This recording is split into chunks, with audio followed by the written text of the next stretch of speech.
Good morning, world. This is Justin with your morning wake up call live every 8 a.m. through 10 here on YouTube. Wake up call with Justin. That's where you can find me. That's where I'll be at here every morning with your wake up call. No hat today. I decided to go with no hat. I thought we'd give it a chance and see how we do without a hat today. Usually I wear a hat because I don't know, my hair is kind of out of control and it gets in the way. So usually I have a hat on just for that fact. But I thought today we do it with no hat and see how it goes. So this is me with no hat. No hat Thursdays. It's almost the weekend, almost Halloween. Halloween's on Friday this year. We got a lot going on for Halloween at work. Got a Halloween party. Dank Hill's last performance as a band altogether. It's their last show period ever. And the band's splitting up, never getting back together. Halloween's their last show.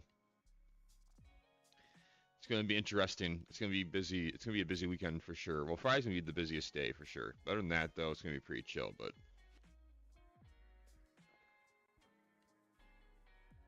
Friday's going to be busy. And I'm kind of ready for it. We got only about 2 more weeks. Well, this week and next week, or next Sunday's the last Sunday at the restaurant, and then it's back to the other restaurant where it all started at. So that's why we need to make this a reality and make this the vision come true of me doing YouTube part time and not having to be at work full time and doing this part time, putting the work in, making videos, making clips, doing what we gotta do to get by and hopefully make this a part time thing. So we're not doing the 9 to 5 full time either. And like I said, I'm kind of as this goes on and the channel grows and I continue to keep on streaming, the way this is done and the way this goes will keep on changing also. I just come to realize like the last couple of streams, it's like me focusing on one area is kind of putting me in a corner, and I can only do and watch certain things on stream if I go with one thing. If Wake Up Call with Justin on the bottom it says, where soul and spirit collide. It's like, yeah, I don't mind that saying whatever, but then the show kind of becomes constraint to only those subjects and those matters, and that's not what I want it to be. I want this to be, my channel with me doing whatever I want to do or stream whatever I want to stream or watch whatever I want to watch and say what I want to say. That was the point of this channel. That's why I called it, that's why I was always called J Boogie Streams, because J Boogie was my nickname, and then stream, I can stream whatever and do whatever I want. Hold on a second. I'll be right back. I need to blow my nose for 1 sec.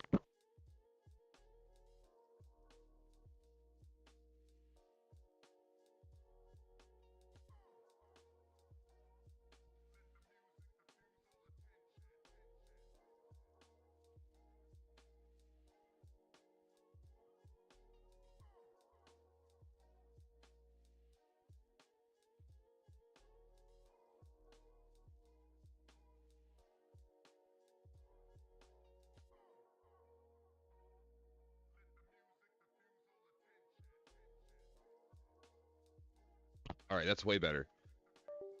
Man, I had a. Why is it? Why? Why did you go out for? Why? Thank you. Like, what was the point of that? I didn't even do anything. I didn't even touch the hard drive that this file is in. I don't know why it does that. But yes. that was much. I had to blow my nose. There was something in my nose. Oh, I feel so much better. But like I was saying, you know, when I started this channel, whatever, it was J Boogie Streams because I can stream whatever I want, watch whatever I want, and then like I kind of focused on one area, but then again, it kind of constrained myself to what I can do, even though the area that I was focusing on, I do enjoy talking about. I do enjoy watching those videos that we were watching and stuff like that. But every once in a while, I want to do something different. I want to play a video game. I want to watch a different video. I want to watch something funny, just because I am human, and like those things are pretty heavy that you know we were watching, and the subject matter we get into, and after a while, it does wear on you. It does it does wear on you, and it does kind of you know gives you a different perception of reality and kind of puts things in a new light. Um, it can really just, if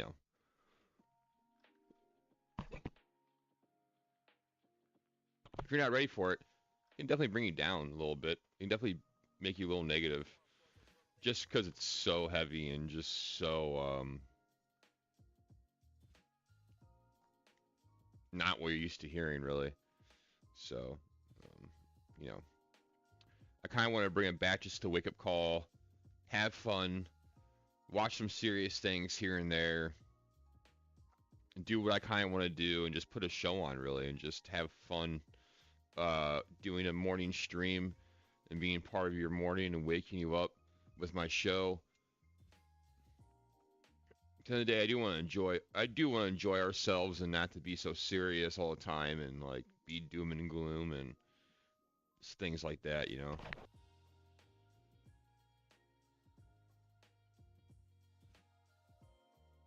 the end of the day, it's like I want to entertain and have a good time and entertain people and keep people entertained and have people watch the stream and chat along and get along. You know, I do. So I can't just always focus on those heavy topics all the time. I don't think I don't think it's gonna really help anything really if I keep on watching New World Order, conspiracy, government, religious type things all the time on stream. Yeah, it will get views and it's gonna draw an audience, but like I said, it's gonna put me in a certain kind of bubble where it's gonna be hard for me to do anything else but those things, and that's not what I want to solely focus on, or those things. So that's why we're kind of just bringing it back to wake up call with Justin, and it's gonna be what I want to do and um, what I want to say and what I want to stream. So, but everyone out there's doing well and trying to put together um, the best version of themselves. It's almost time for the daily devotional, where the 365 book of being a leader comes out when you read from it.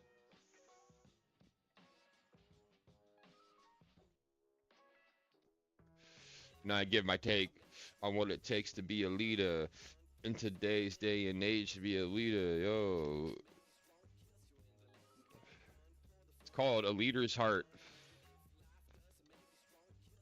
Oh, there was my alarm. Oh no, there goes my camera too.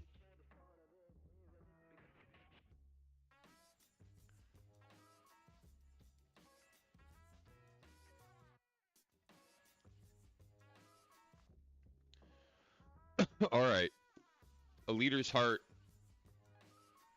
daily devotional 365. What's today? 30th, October 30th.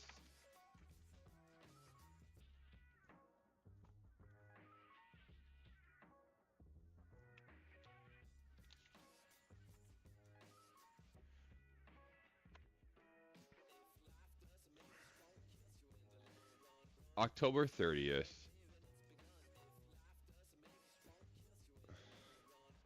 Dude, what is playing right now?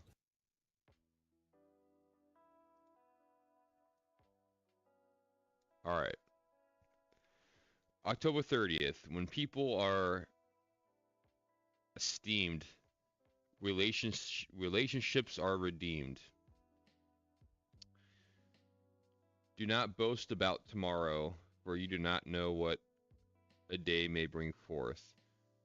Wrath is cruel, and anger a torrent. But who is able to stand before jealousy? Open rebuke is better than love carefully concealed. Like a bird that wanders from its nest is a man who wanders from his place. Do not forsake your own friend or your father's friend. As iron sharpens iron, so a man sharpens the countenance of his friend. A man is valued by what others say of him. It's true.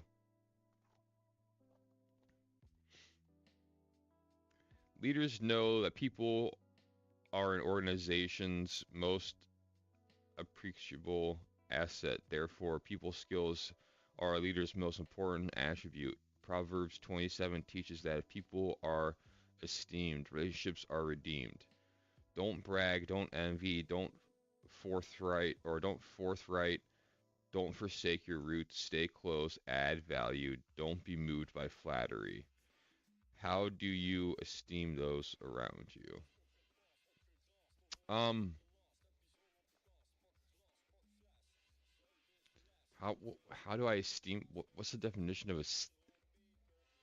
esteem? Hold on. EST.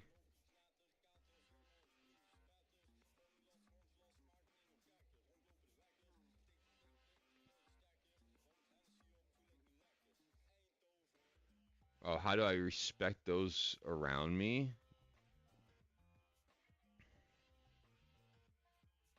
I just try to be the best version of myself I know that I can be. I think that people underestimate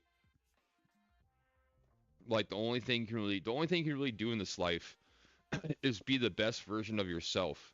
You can be the worst version of yourself, or you can be the best version of yourself. Two options.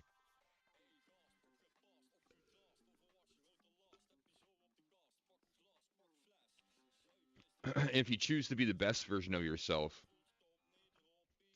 which most people don't, but if you choose to be the best version of yourself, you working on yourself and fixing yourself will fix everything around you because you are the center point.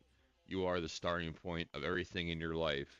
So you fixing your life will also, in return, fix the life around everyone else around you also, not just yourself.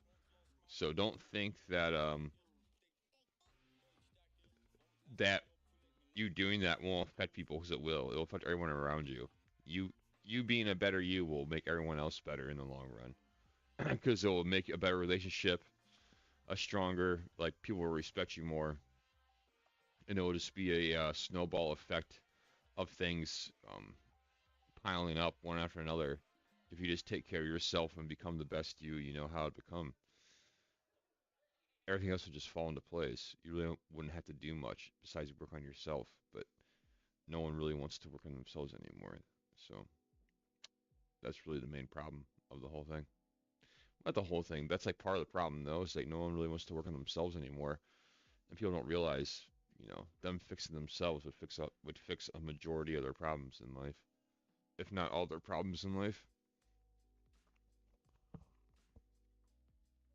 So I think that is what I have to say about that. It's just taking care of myself and being the best me would be how I show respect to the people around me. So I think that's pretty plain and simple, though. I think that's so. Do do do do do do do do do do do do do. Uh, uh, uh, uh, uh, uh, uh, uh, uh, uh, uh.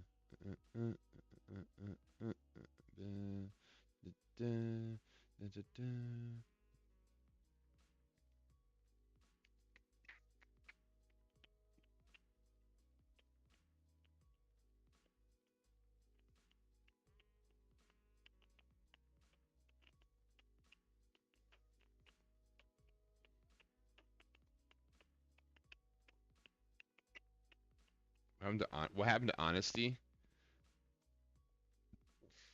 What happened to honesty?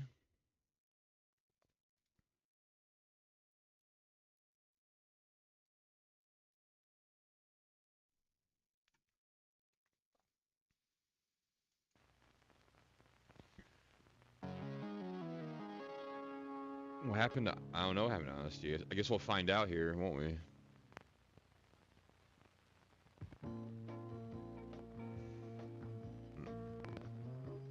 What nice music. 1970, by the way.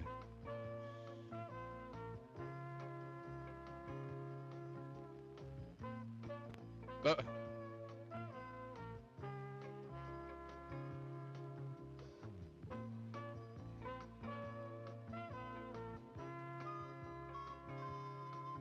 she just wanted to read outside, I guess. Is that all?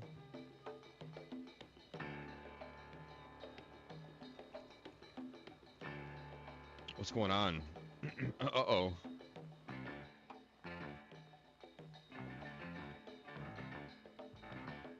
Why are there so many rip-offs these days? Good question. I don't know. Why? What was that about?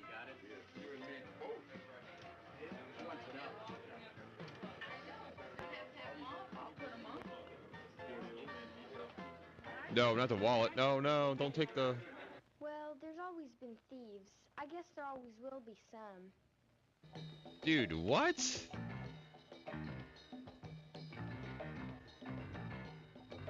Damn, he's straight up stealing an 8-track player. Every society's had problems with stealing, haven't they? It seems to get worse and worse all the time. Rip-off seems to be the new national pastime. But you know, this growing rip-off business seems to make life rougher for all of us. What can you do about it? Put locks on everything? Yes, locks on everything. That usually works. Whatever happened to honesty? Whatever happened?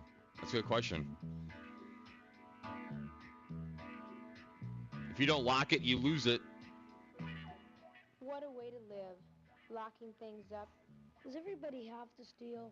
Everyone. I'd like to think I wouldn't. I just wouldn't do it, that's all. Yeah? What if it was something that was laying around, nobody watching it, and you knew, I mean you really knew you could get away with it? Whoa. I still wouldn't do it. Yep. Yes, but a lot of people do it. That's why there's so many locks in bars. Yeah. Some of these places look just like jail. No, security is one thing, but jail is something else. Yeah, jail's a Everything's whole... behind bars in jail. Same thing out here. I mean, it's a parking garage. I've seen jails in the movies. They have guards all around, and they even watch you on hidden TV cameras.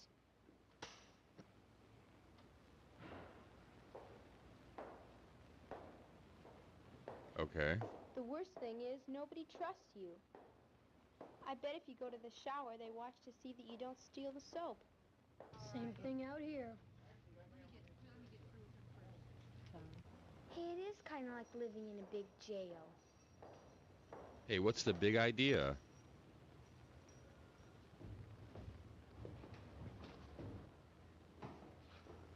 What's going on right now? You know, if everybody who stole something went to jail, I mean, if they caught them all and put them in jail, there wouldn't be near enough jails. They'd have to build a lot more. What's really happening is that the whole outside world is turning into a jail. What's the difference between a security guard and a prison guard? Their job's the same. You know, more rip-offs lead to more suspicion of all of us. Have you noticed how no one will lend you anything without a deposit or sign for it, even if you're in trouble? That's because someone's always ripping it off. That's no consolation if you're out of gas. Lots of times there's no towels at the swimming pool. They shouldn't take it out on everybody just because some people steal. Go on. I bet you have some of the towels at home. Everybody takes stuff. Well, just look what happens. The rest of us do without any towels. Yikes. Well, you still have to be careful. You know, always lock up your bike. But a good lock and chain costs $15 to $20. Yeah, and you get tired of locking your bike every time you want to get off, especially if you're in a hurry for class.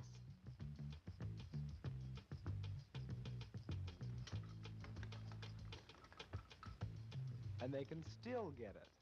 Or at least part of it if they really want it. I know a guy who lost everything but the wheel. Rougher. A thing like becomes a big... That's why I say, we've made the whole outside world like a jail. I don't buy that. At least we're free. Free? How free are we if we can't leave anything around? Have to lock it up, worry about it all the time. Everything has to be watched. People will steal anything that isn't nailed down. It is true, though. People do be doing that shit. I don't know about that.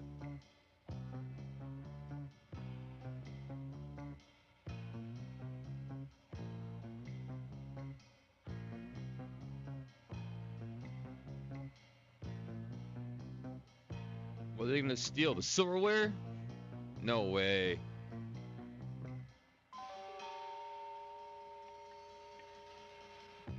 They stole the silverware. That's crazy work, dude. And they stole the books. A friend of mine had his skateboard ripped off a couple of weeks ago. Wow. Now his dad's mad because he didn't keep an eye on it, and he won't buy him another one. Skateboard? That's nothing. Someone got away with my 10-speed. My 10-speed. I worked all last summer for it, too. My 10-speed. Someone got off of my 10-speed. Sometimes it's even hard to spend your own money. 51 cents for a gallon of gas.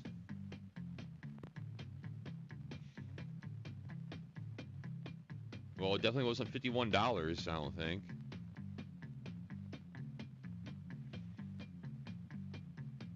They even lock up the cashiers. Well, that's for safety. I don't care what it is. People will rip it off. I don't think anyone's I've trying. even had my lunch stolen. Oh my goodness. That's really cheap. Stealing your lunch. Yeah. What about the supermarket? Someone stealing Someone's someone's stealing lunch, the food. that's The pretty grocery low. I'd be stores are pissed. beginning to look like San Quentin. Mirrors, monitors, one-way glass. I get tired of being watched. But I know some guys who think it's okay to steal anything that isn't being watched.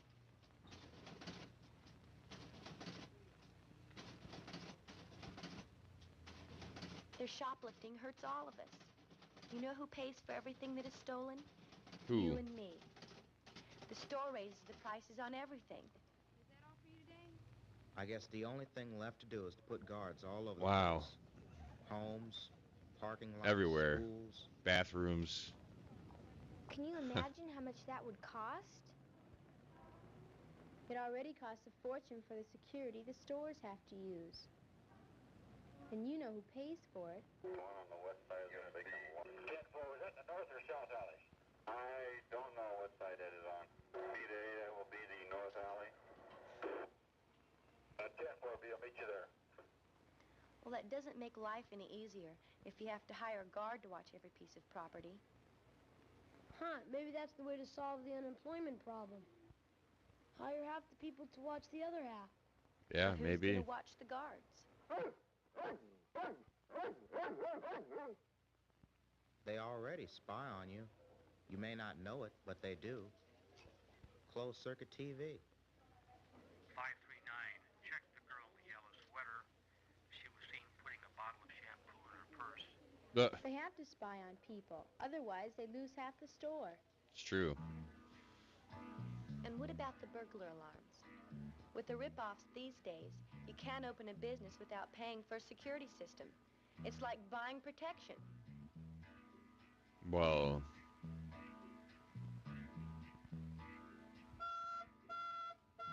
How does it work? I don't know. But if a burglar trips the alarm, it is Ch- fed to a security center. I don't know. This machine records the time of day and alerts the police. Equipment like that must sure cost a lot of money. Have you seen the bars people put on their houses? I bet that costs something. Yeah, it does. Rip-offs cost everyone a lot of money. All because of And then rip-offs, there's the huh? politicians and the big businessmen. They're all crooked and they get away with it too. Aw, come on. They aren't all crooked and they don't all get away with it. So Big Brother has to watch the executives as well as the little guys. It all adds up to the same thing. Everyone's under surveillance, just like jail. You know, when you first started talking about it, I didn't go for it. But now that I think about it, Just take a look around. Maybe we don't notice because it's gradual, but it's starting to get real heavy. Locks, bars, guards, snoop systems. The more rip-offs we have, the more time we waste locking up property. We're asking for it, as long as everybody thinks it's cool to rip off. It's gross. It's making the whole world around us gross. It's making us gross. We're sure making life rough for ourselves. boy, I wonder I mean, how it'll all end up. they're not wrong. I wonder how the world will look in a few years. You don't want to know. I already told you, like a jail. One thing for sure, if they have to keep spending money to guard property, there won't be much left for good things, like parks and playgrounds. I'd rather have more parks than guards. You're right. Swimming pools, camping grounds, tennis courts. No. Those all Why do don't people exist rip anymore. off? Those They're making all the whole world don't heavy. exist anymore. They're gone. Sorry Why to invent all the locks and bars and restrictions? sorry to Well, it's to our own fault. ruin your world, More but they're all rip-offs gone. mean more restrictions. Everybody's suspicious. You can't trust anybody. Nope. Why do they do it? Are they sick? Just because some people steal doesn't make it okay. It seems to make life harder for everybody. But what can we do about it? Yeah, what are we gonna do about Good question. What do we do about it? Well, worry about your damn self.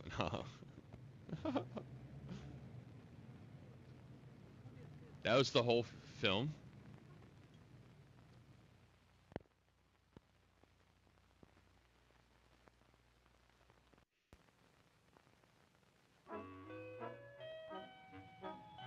Hold on. That was the whole film, huh? Crazy. What a thrill to receive the championship. Even a second place ribbon makes this owner proud. Over here is the largest class of horses, the draft horse. What you're suggesting here is something,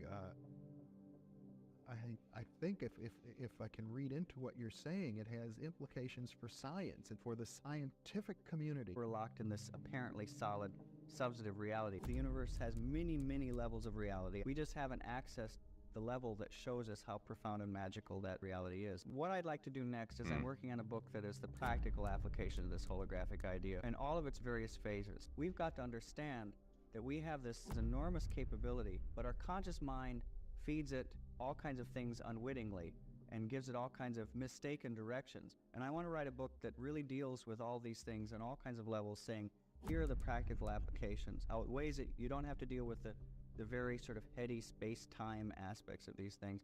Right after making that statement on TV, what is he talking about? He died in a very strange way.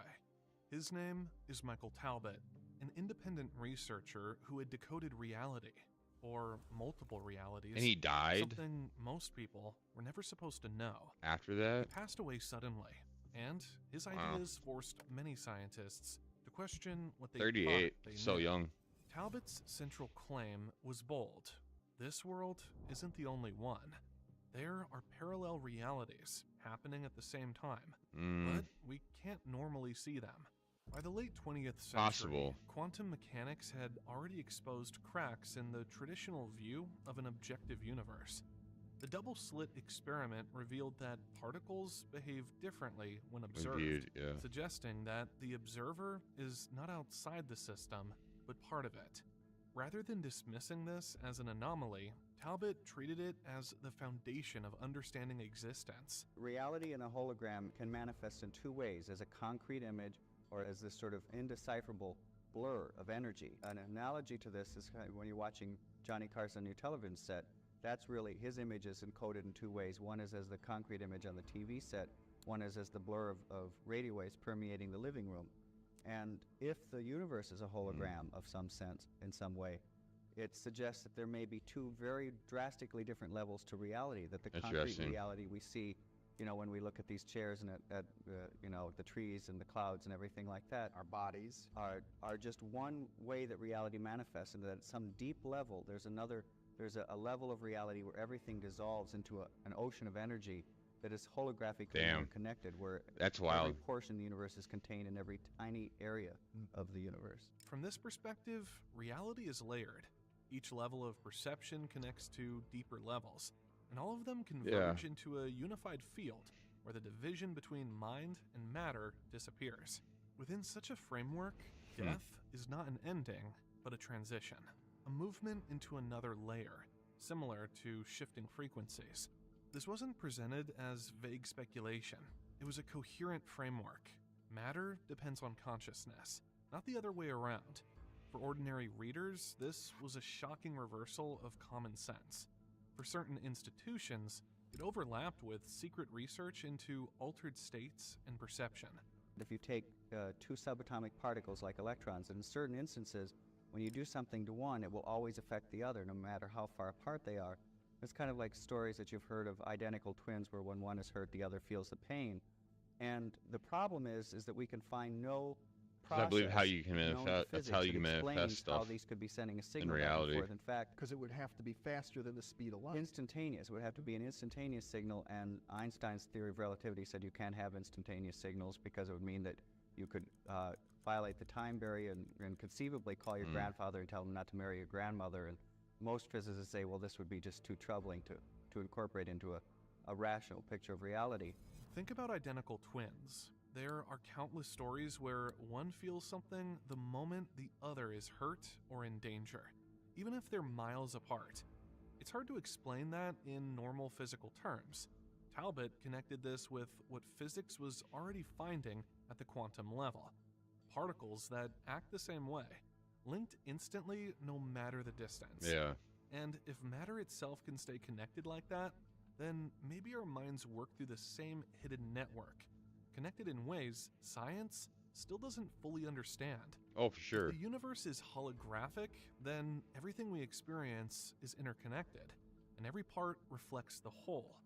Time, space, and matter may not be absolute, but flexible, shaped by deeper laws we don't yet fully grasp. Talbot suggested that life and death are part of one continuous spectrum, where consciousness moves across realities rather than vanishing. Just as this message began to spread more widely, he died, and what he left behind continues to raise questions about the very structure of existence. At a deeper level, a very holographic level of reality, every particle in the universe collapses to a sort of cosmic unity. They're not signaling each other. They're like that fish where there's the level of the aquarium. And so what that means, talking about words, is that there is no separation between electrons. Furthermore, there's no separation between people. And this has all kinds of very boggling implications, one of which is that we've always tried to understand, for example, psychic phenomena, like how could I get information out of your head in my head, as some sort of signal going back and forth. But if we're organized, if we live in a universe that's organized holographically, you no longer have to tackle it that way. It could be that I have the entire universe and every neuron, every cell, every atom, every electron in my head, and you do also.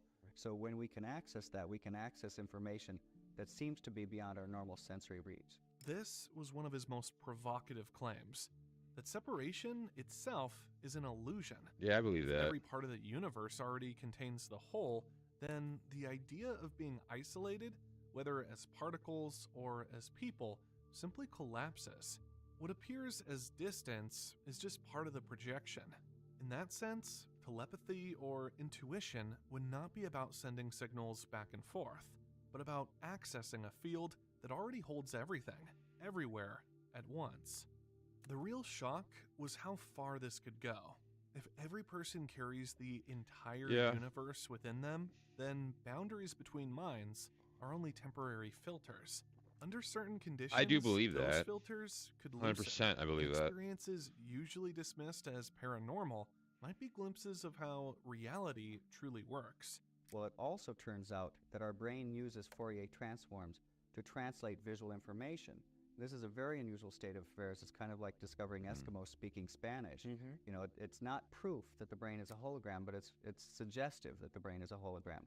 And it turns out, in fact, all of our senses appear to rely on sort of Fourier transforms, that they all seem to use the same mathematics. So again, here's evidence that the brain uses the same mathematics to decipher the sensory world as are involved in the making of a hologram, which is, as I say, not proof, but compelling evidence that something is going on there. This was another piece of evidence pointing in the same direction. The mathematics of holograms seem to show up in the way the brain processes sight, sound, and other senses. If true, then our entire nervous system might be working on holographic principles, breaking reality into frequencies and reconstructing it into the world we see and feel. That's crazy. That would mean perception itself is not a window onto an external reality, but a process of decoding a far more complex pattern hidden beneath appearances. For Talbot, this was more than theory.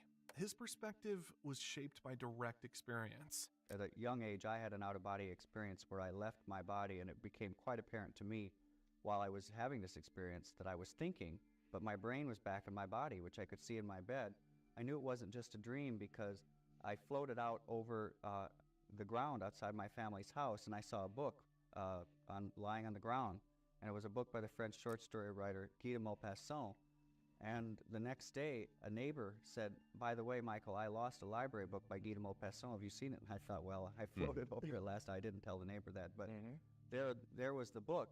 And I was always I'm still very scientifically oriented. I want to understand the world in scientific terms. But it was really the first time that I sort of had to confront, you know, the difference between my spiritual beliefs that we can survive, you know, our bodily death, and this deeply held scientific belief of mine that it's the brain that's doing the thinking. And I realized I had a kind of epiphany where I thought it isn't the brain that's doing the thinking. So I am not entirely certain that it's just the electromagnetic interference patterns that is the brain hologram, because those obviously would perish when the brain perishes. Right. I think there might be some subtler level, some subtler energy that we haven't discovered with our technology that's involved in this also. If thought could continue outside the body, then the brain could not be the ultimate source of consciousness. Something else had to be at work, some layer of energy or order that science had not yet detected. For him, this was the beginning of an unavoidable conclusion. Death might only affect the body, not the mind that animates it. There's a device called a squid, which is a sort of electrical coil in which it looks like we may be able to demonstrate that the current, you say, which direction is the current going in the coil? It's going both directions at once, which is kind of an impossibility, but to simultaneously do that too is a quantum phenomena, that these two realities are overlapping. So I think we will cross that barrier. Experiments like this push the idea further. If a current can flow in two directions at the same time, then reality is not locked into one outcome. It means that different possibilities can exist side by side, overlapping until something forces a choice. That's not science fiction. It's a lab result pointing to the same conclusion. Our universe may hold multiple realities at once. And if quantum systems can do this, the question is whether consciousness itself is capable of moving between those overlapping states. The implications here go beyond physics. They touch everyday life, even medicine. In medicine, people have used this application of the holographic idea that we respond to the model of reality. Say this may be why we respond more to the placebos, to fake drugs. There's a very famous example of a fellow who had lymphatic cancer. Oh, I've seen this, actually. We watched this already. His doctor basically... we watched this one. This video is brought to you by Ultimate Liminal Space. But I can only show you the door. Especially in... This video is brought to you by Mubi. Get a whole month free at mubi.com/docinema. After making the previous video about liminal spaces in Places movies, he's seen your lots dreams of people explained. have commented that these empty and nostalgic places look a lot like their dreams. There's actually a whole genre on the internet dedicated to these dreamlike images. They give you a feeling you've been there before, but you don't know how or when. These so-called dreamscapes are also used in many movies, precisely to evoke a similar feeling. Besides, dreams and movies actually have quite a lot in common. They are images playing out in front of us while we're in the dark. They often contain places that feel familiar, yet are strange at the same time. And most importantly, they are both narratives created by our mind that allow us to enter an alternate reality. In this video, we're going to continue our liminal space odyssey and dive into the wondrous world of dreams. Ooh, I like that one. I made a selection of some of the best dream sequences in the history of cinema to show you all kinds of surreal locations and absurd visuals. So now, I think it's time to explore the strangely familiar world of Dreamcore. I don't know what this is about, but we'll find out. Especially in children's movies, the dream world is often associated with a colorful utopia. A place somewhere over the rainbow which can be entered through a secret door or portal, like in The Wizard of Oz or Alice in Wonderland, who falls down a rabbit hole and lands into a fantasy world that's full of weird people and animals. The doorway in cinema often represents that moment of transition, the threshold between two worlds or moments in time. And it's no coincidence that the famous liminal space subreddit has a doorway as its profile picture, because the word liminal comes from the Latin word limen, which literally means threshold. And so doorways and passages are essentially the ultimate liminal space. But I can only show you the door. You're the one that has to walk through it. The doorway gives characters a choice that leads them into the unknown. It could be an alternative world, a door to someone's mind, a new reality, fascinating, or perhaps a dream. So are you ready to enter the dream world? I never knew that about doors, that what that was, threshold. That's fascinating. I didn't know that. Welcome Utopia. to the dreamscape. The term is a combination of the words dream and landscape, and they are images or locations that look like something seen in a dream. They are often portrayed as actual landscapes with green hills and blue skies. Two movies that are often mentioned are Cat in the Hat and Toys, because of their colorful and dreamlike locations. They probably remind us of our childhood, like the days we were home alone while our parents were out of town, or the indoor playgrounds that felt huge when we were younger. These dreamscapes were popularized by this video on TikTok, which had 40 million views. 40 million views? There's a world that you can only reach between 3:30 and 3:33 a.m. Before you travel, I must advise you of a few rules. Similar to the concept of the infamous backrooms, there supposedly exists a door to the a back world rooms with its own laws and logic that you can only enter at a certain time.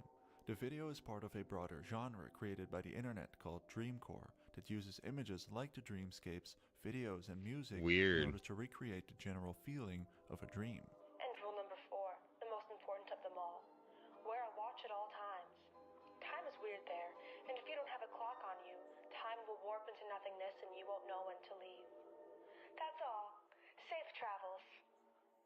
But here's where it gets interesting. Safe travels. In movies, the term dreamscape can also refer to the dream being an escape from a character's rather boring or restricted life into a utopian world.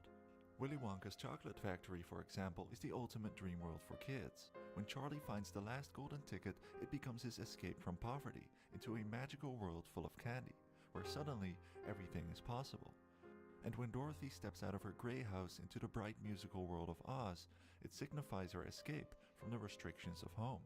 Characters often find themselves stuck in their day-to-day life, feel misplaced or bored in some way. They are in an emotional liminal space, like discussed in the previous video. And while they're trying to find a way out, escaping into a dream world seems like the only logical option. Like Alice, who in a moment of indecision sees a white rabbit that gives her a chance to escape. Or in Midnight in Paris, where the main character travels back in time to meet famous writers and painters. Hemingway.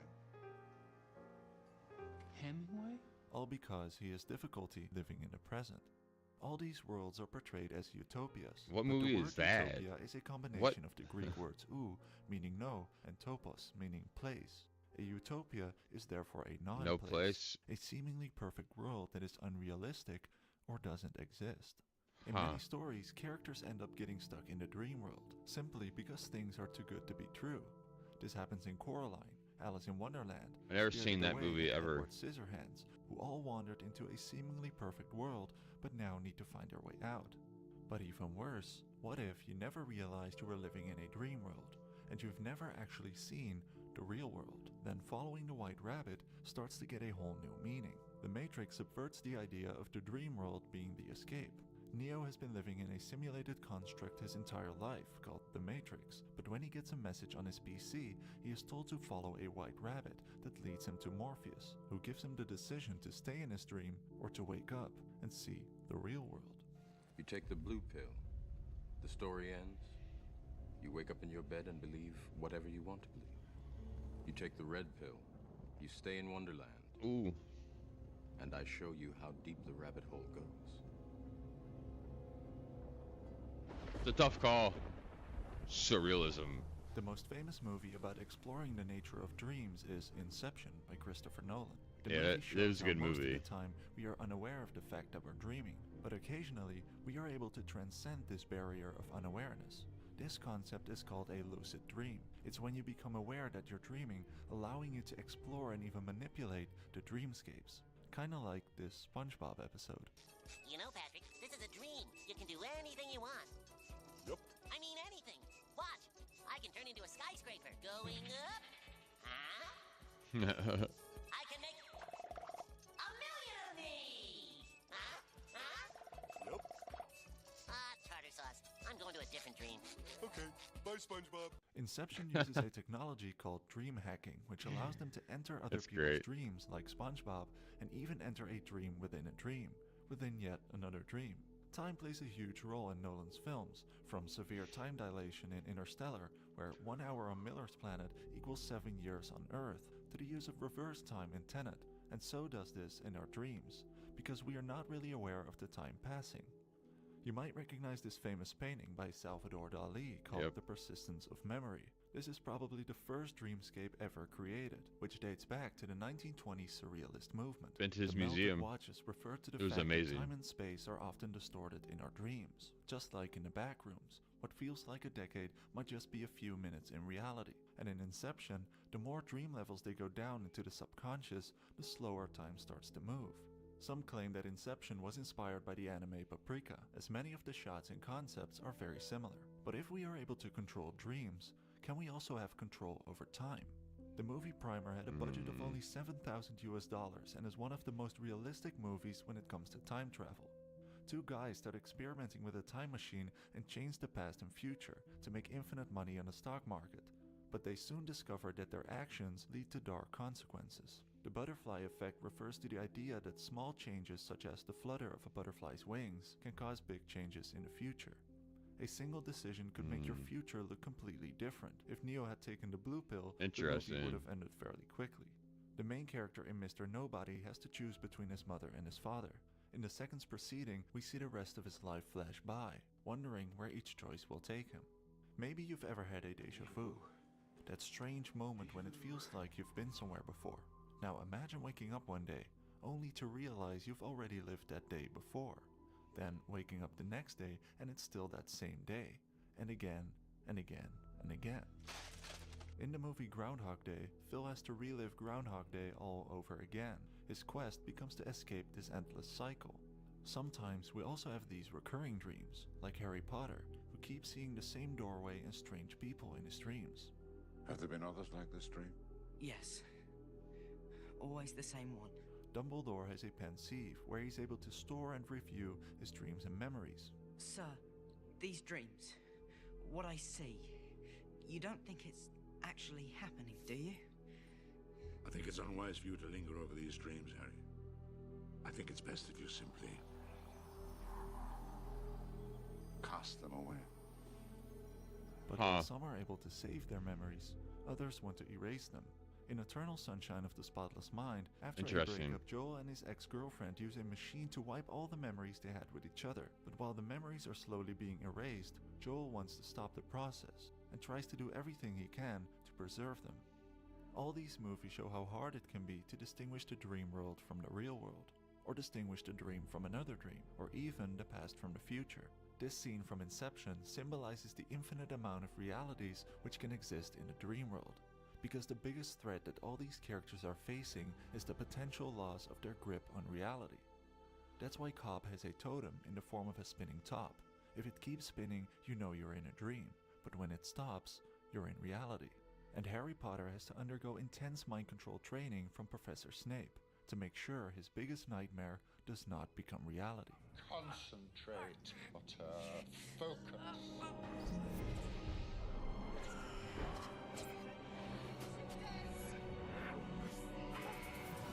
Uh-oh.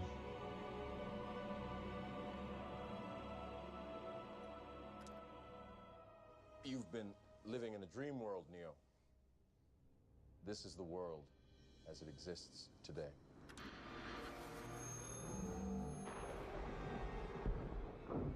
Welcome to the desert of the real. This brings us to the dystopian dreamscapes.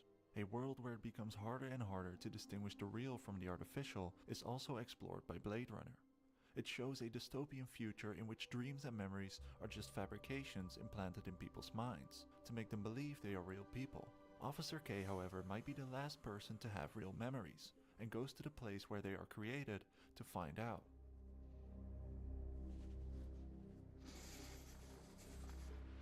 I know it's real.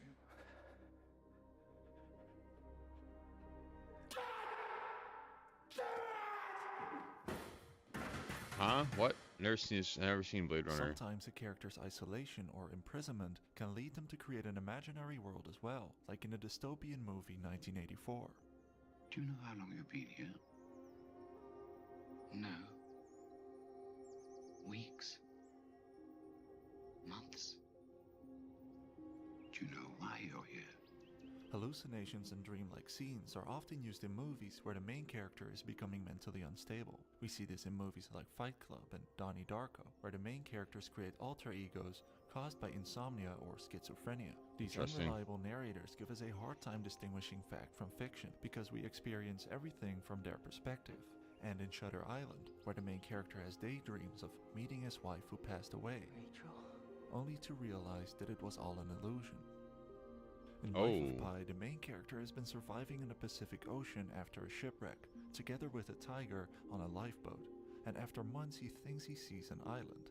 This is called a Fata Morgana. It is an Italian term used for the mirages often seen by sailors in the Strait of Messina, A Fata who believed that Morgana? they were seeing fairy castles or false land created by witchcraft to lure Well, them I mean, to their deaths.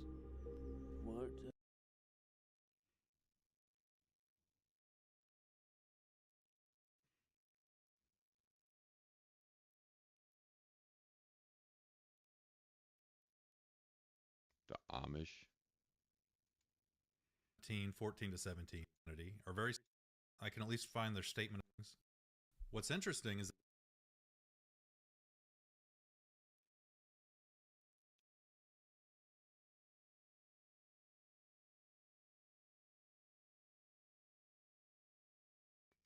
Um,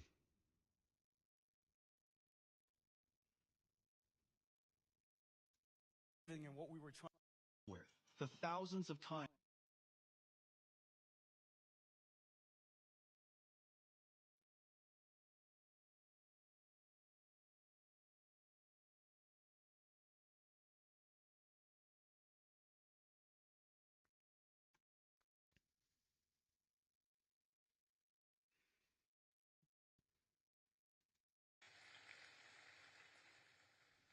Hello, Mr. Vice President. Thank you so much for giving this opportunity to talk here today.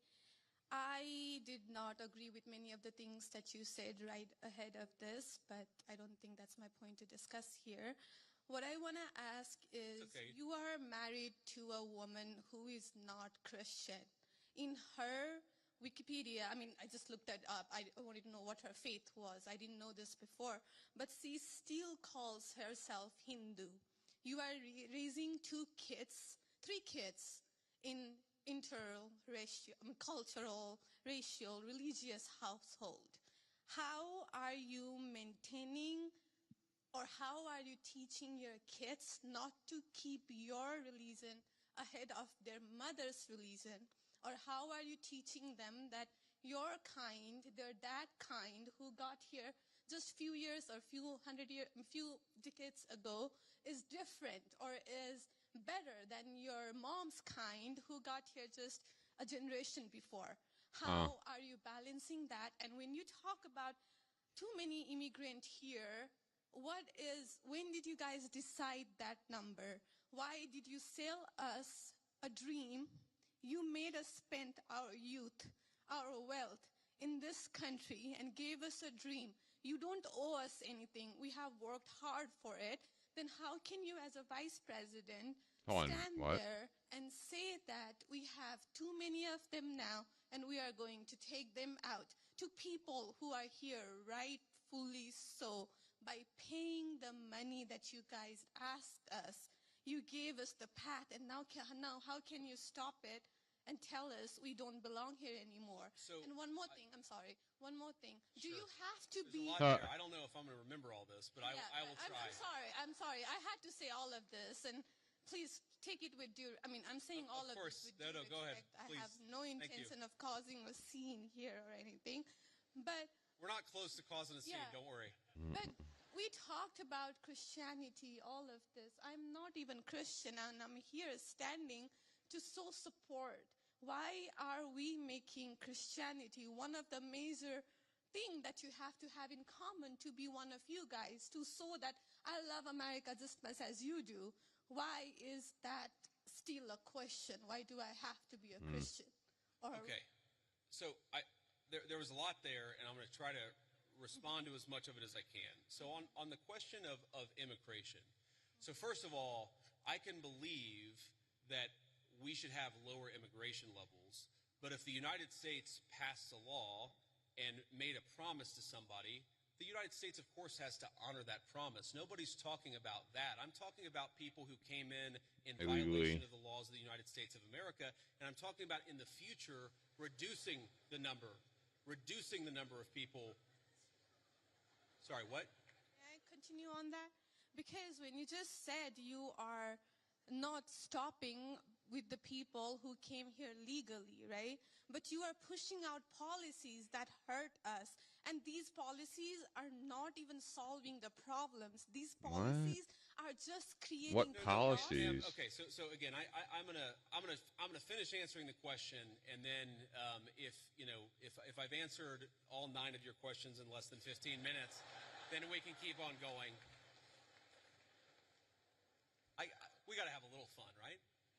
So here's the thing. I can believe that the United States should lower its levels of immigration in the future, while also respecting that there are people who have come here through lawful immigration pathways that have contributed to the country. But just because one person or 10 people or 100 people came in legally and contributed to the United States of America, does that mean that we're thereby committed to let in 1 million or 10 million or 100 million people a year in the future? No, that's not right. We cannot have, I'll go and finish. We cannot have an immigration policy where what was good for the country 50 or 60 years ago binds the country inevitably for the future. There's too many people who want to come to the United States of America, and my job as vice president is not to look out for the interests of the whole world, it's to look out for the people of the United States.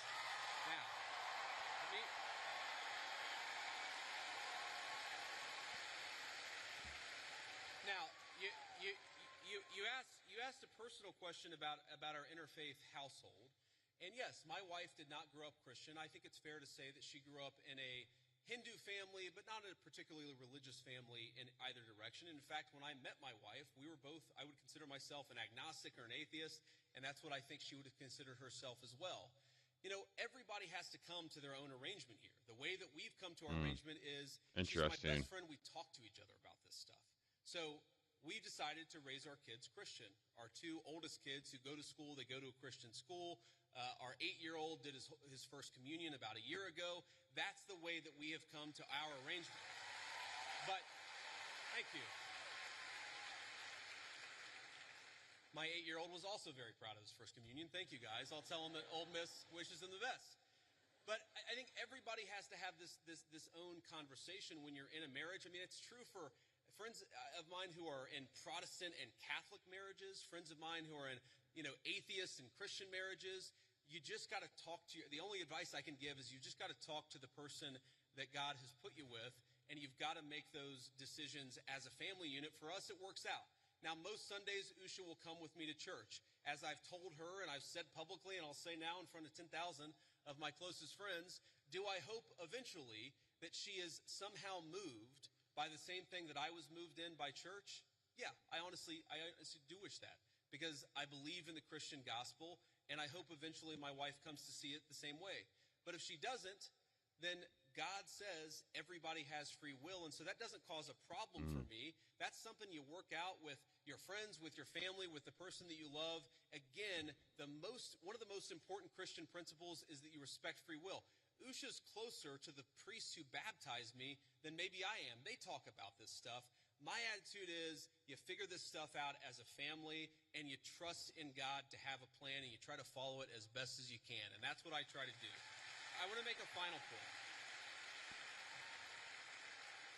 So I don't want to cut you off. I want to be respectful to all the people behind you in line. But I want to make this point about immigration, okay? If you ask the question, what is the exact right number of immigrants for the United States to let in, it is just very specific on the context. If you go back to the 1920s, the United States passed an Immigration Reform Act that effectively cut down immigration to close to zero for 40 years in this country. And what happened over those 40 years? The many, many people who had come from many different foreign countries and different foreign cultures, they assimilated into American culture. And there was an expectation that they would assimilate into American culture. I think we have two problems in our immigration system today. And my guess is you're probably a slightly more leftist political persuasion, liberal political persuasion, maybe not. But here's the thing. I remember back in my establishment GOP days when I was still very early getting involved in Republican politics, I remember a He might make a run for president. I don't know. Who told me that one of the reasons why immigration was really good is that if you had enough diversity in a country, people would mistrust each other and they wouldn't join labor unions. Okay? So when I see a lot of left-wing people who theoretically support organized labor saying we need to flood the country with a limitless number of immigrants, they're unwilling to set any limitations on it. My response to that is you are destroying the very social trust on which American freedom and prosperity was built. And that is really important to me. So the honest answer to your question, what is the exact number of immigrants America should accept in the future? Right now, the answer is far less than we've been accepting. We have got to become a common community again, and you can't do that when you have such high numbers of immigration, which is one of the reasons why we have the immigration policy we do. Thank you. Next. I mean,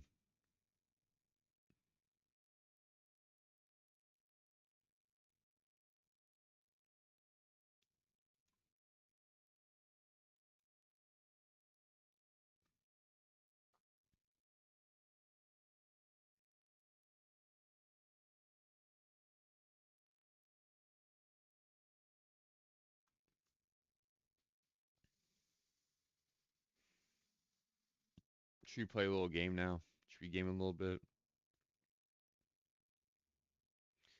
I tried the first humanoid home robot. What is this? It's here, the first humanoid robot housekeeper. Thank you, Neo. For $20,000, you can pre-order 1X's Neo robot now, with delivery in 2026. I think you missed a tiny spot over here. Just one little catch. Weird. There may be a human behind the curtain, pulling the robot's strings. Even if more I throw weird. Up, will the robot throw up? A company representative may need to peer into your house via Neo's camera eyes to get things done. To many people, this is crazy. You have to be okay with this for the product to be useful. But is Neo a useful product? We're twinning now, Neo. Weird. Robots have had two big challenges. Yuck. Creating a safe and capable body and a smart brain. 1X is taking on both of those, which is why Neo looks so different from a more industrial factory robot. Neo, it's 70 degrees here in California. Why are you wearing a sweater? Good question. Bernd, why am I wearing a sweater? It's a combination of safety and just also generally aesthetics. You can think of it kind of like a skin, except if it was an actual skin, Bro. that would probably be pretty creepy. It would be creepy. Hold on. I actually wasn't all that creeped out by Neo. Inside Neo, it really starts with some very, very powerful motors that we have developed here at 1X. These motors are so strong and light that instead of using the classical gears that you see in robots, we can actually pull on tendons loosely inspired by biology and muscles. This allows Neo to move around not just quietly and smoothly, but also be very, very lightweight and be very low energy in motion, just like people. That lightweight design is intended for our safety, in case the 66-pound robot falls. Although Neo is capable of lifting up to 150 pounds, Wow. it's not as superhuman as That's you'd think. Crush crazy. it. It's a walnut.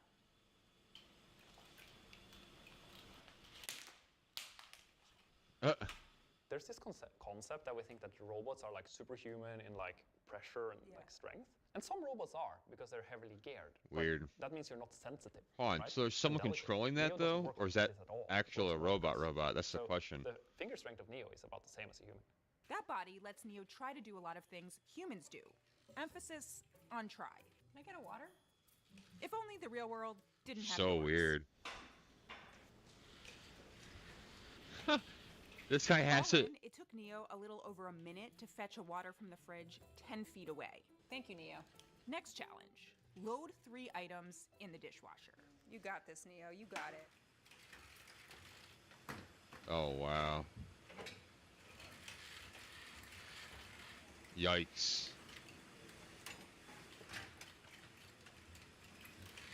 Oh my gosh. Lily's gonna drop it. Oh my gosh. This is dumb. It's Dude, I could have done that in like 2 seconds. What's the point? Come on, you got it. You can do it. Oh, come on, you got it. Yay, you did it. Let's go. And that took 5 minutes. The Neo I saw isn't the one shipping in 2026. The new model will be safer and have better hand dexterity. The one I saw still needed to take breaks to charge and cool down. The challenge isn't just Neo's body, it's also its brain. The body has to perform tasks safely, but the brain needs to know how to do them on its own, without human help. But right now, everything I saw Neo do was guided by a skilled pilot.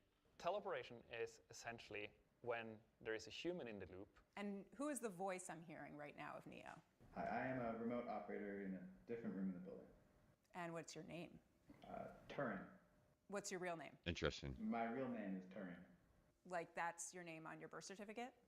Yes, it is. Believe it or not. No way. Alan Turing was, of course, the famous computer science and artificial intelligence pioneer. But this Turing, with a VR headset and controllers, was the one actually operating Neo. That is, until he handed me the controllers. I actually might throw up. Weird. My hand is So it's not even a no robot. idea There's what someone I'm facing. controlling it. Me doing the Macarena. Yeah. Ooh. Yuck. Yeah, we're fine. And Neo had to go to urgent care. See you, Neo. Why does Neo need to be operated like this in the first place? Because its brain, aka an AI neural network, needs to learn from more real-world experience. The videos of the robot doing things via teleoperation become the training data to make the AI model smarter. That's why 1X is putting Neo in the homes of early adopters. I think it's quite important for me to Weird, say that dude. in 2026, Doing you that buy like this it. product, It's so weird. it is because you're okay with that social contract. There's someone watching you we in don't your have the house data. controlling the robot. That's I'm a even big weirder. fan of what I call like big brother, big sister principle, right? Big sister helps you.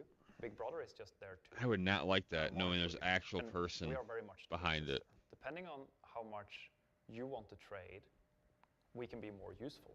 And you decide where on that scale you want to be. Do you right now know what things Neo in 2026 will do Ugh. autonomously versus what it will do teleoperated? So when you get your Neo in 2026, it will do most of the things in your home autonomously. The quality of that work will vary and will improve drastically quite fast as we get data. To be clear, on my visit, I didn't see Neo do anything autonomously. The company did share this video of Neo autonomously opening the door. You know, there's this new trending concept now called AI slop, right? I do know. It's a very powerful concept of, let's call it robotics slop. It's the most useful kind of slop. Because if you put all of my glasses from my dishwasher in my cabinet, I'm pretty happy.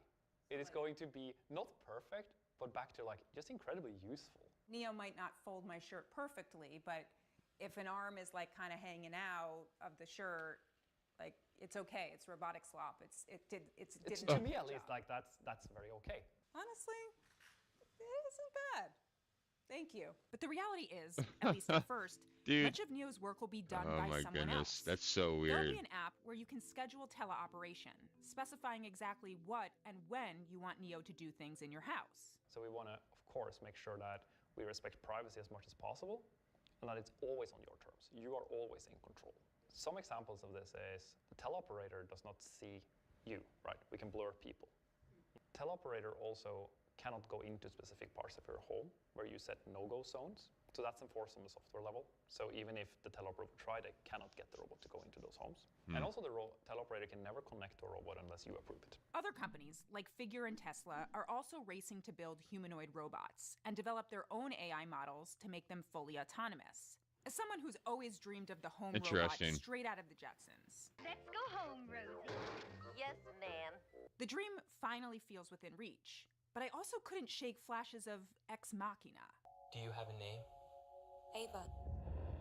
Neo turns on the stove and throws some paper on and walks away. Can Neo do that? Will Neo do that? Neo will not do that. Physically, can you will not do that. Yes. Physically, can a lot of products in your home do something dangerous if they decided to? Yes. We will ensure that that is not something that Neo is allowed to do. There are multiple layers of safety that ensures that Neo Lady, come on. Like this. Neo decides to take a very heavy piece of wood, like the top of a table, and drop it on me when I'm sleeping.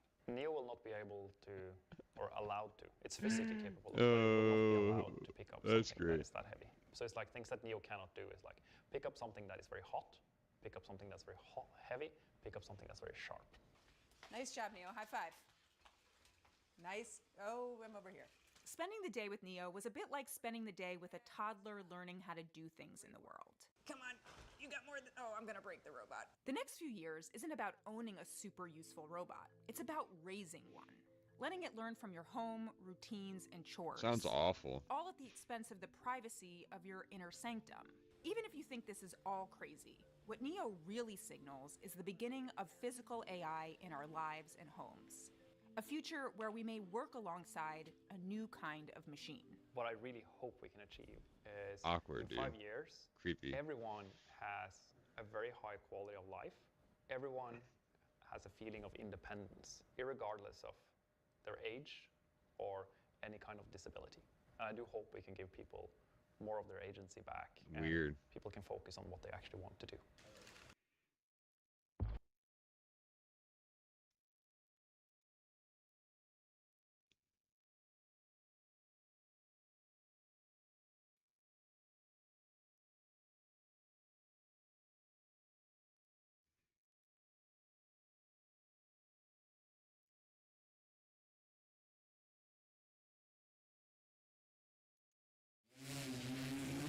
What is this? Electric vehicle takeoff and landing aircraft, or eVTOL. That's crazy looks looking. A little different from the rest of the market.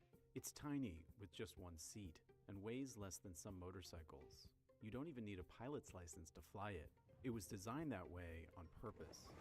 We went down the ultralight path because, frankly, it was not as regulated. That thing's crazy looking, dude. Go through design iterations, test, build, test, build, test, build. But that advantage comes with trade-offs, limiting power, range, and commercial uses. This is the tech behind eVTOLs. An eVTOL has two main differences. Electrical vertical takeoff and landing. It's all in the name. The first is in how it takes off and lands. You don't need a lot of Dude, what? For land. For traditional aircrafts, they need a long runway to take off and generate lift on their wings, on their airfoils from gaining speed this way. And a VTOL aircraft actually can use the propellers to generate lift in a vertical way. That's Weird. just like a helicopter, but that's where the similarities end. For a helicopter, so if you lost your main propeller, you basically wouldn't have any power to generate lift on the aircraft. For us, we have 8 propellers on the aircraft, and you could lose any one, and you would still be able to fly the aircraft. These aircraft are also electric. Pivotals is powered by 8 huge batteries. You don't have to worry about all of the maintenance that comes with engine maintenance. That's pretty for dope. A traditional gasoline engine or a diesel engine or even a jet engine. What a great idea. Moving parts from something like For real. That's a pretty sweet. Also designed it with fewer parts in mind. Most eVTOL construction that I've reviewed in detail are far, far more complex. And that creates additional cost. It creates additional weight. It creates a challenge for reliability. It's like a one-person moving part that can fail. Pivotal says its eVTOL has 12 control surfaces, or the parts that allow a pilot to control how an aircraft flies. 8 of them are the propellers, and the other 4 are these elevons, which provide pitch, roll, and altitude control in the air.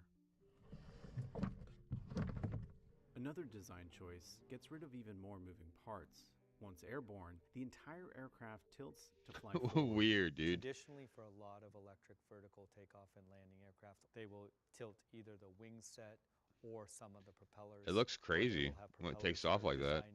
Primarily to help you with cruise flight or propellers designed for vertical lift. The tilt aircraft allows us to use the same propellers to provide vertical takeoff and cruise blown lift. As it takes off, the entire aircraft tilts back, thrusting the pilot from sitting upright to lying flat. Weird. Then the pilot can initiate cruise mode, which tilts the aircraft forward so it can move horizontally, up to 63 miles per hour. Pivotal's aircraft don't require a pilot's license to fly because of its FAA ultralight aircraft classification. Prospective pilots take a 2-week training from the company itself, which includes time in a simulator. The Wall Street Journal's auto columnist, Dan Neal, underwent pilot training in September.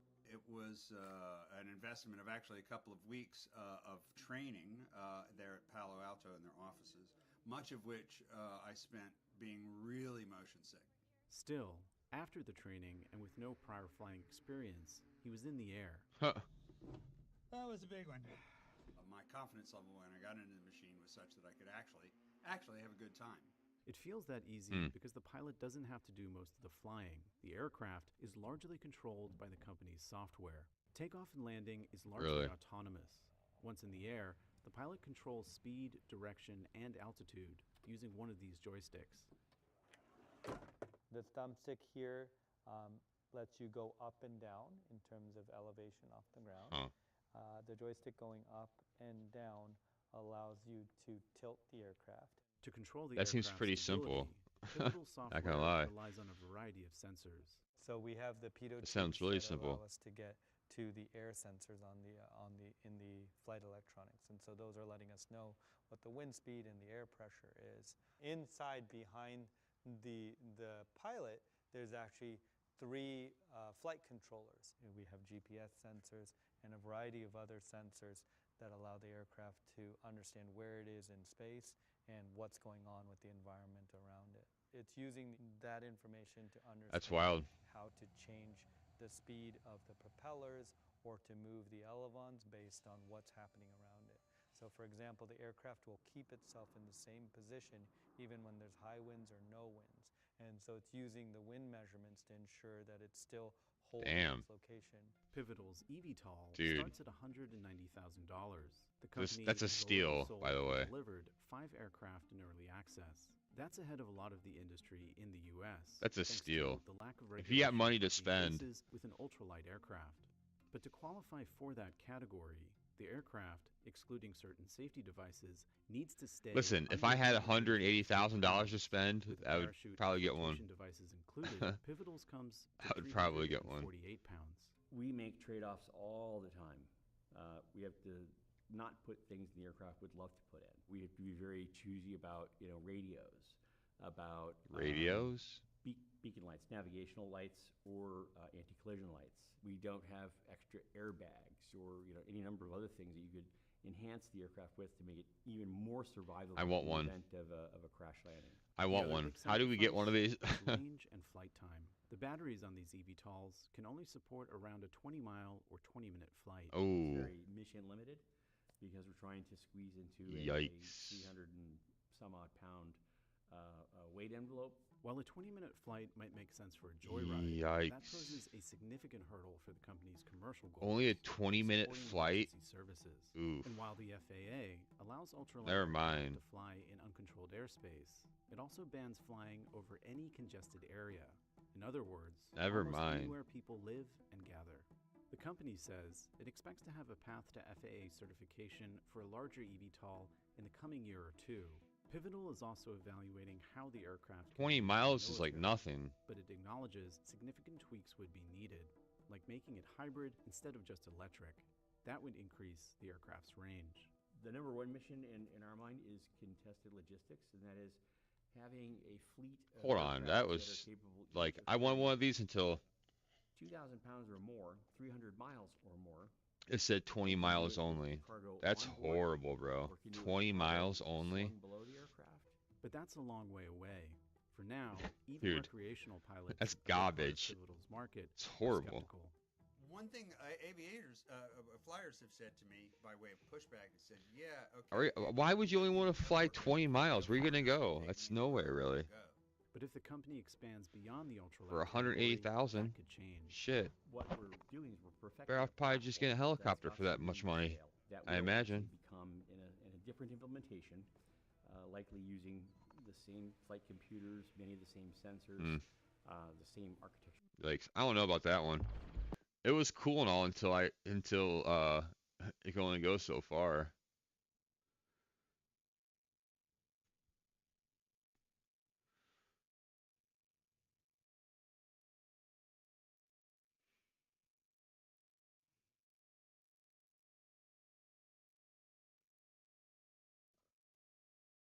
All right, we're going to play a game now.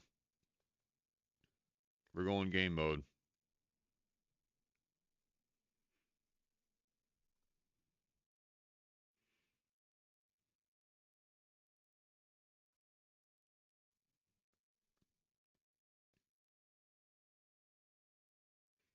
No, we're not playing Outer Worlds 2.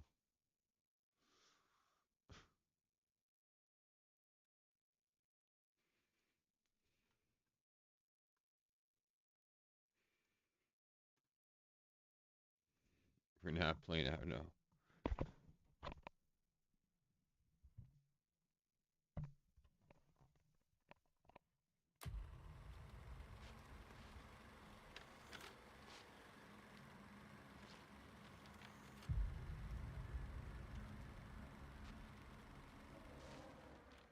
Playing the casting of Frank Stone. It's Halloween time. Well, Halloween's soon, but now my hair is just gonna go crazy. This is why I usually wear a hat. But the stream's almost done with. We've been on for a while today, almost 2 hours. Yeah, the casting of Frank Stone. We'll do a new game.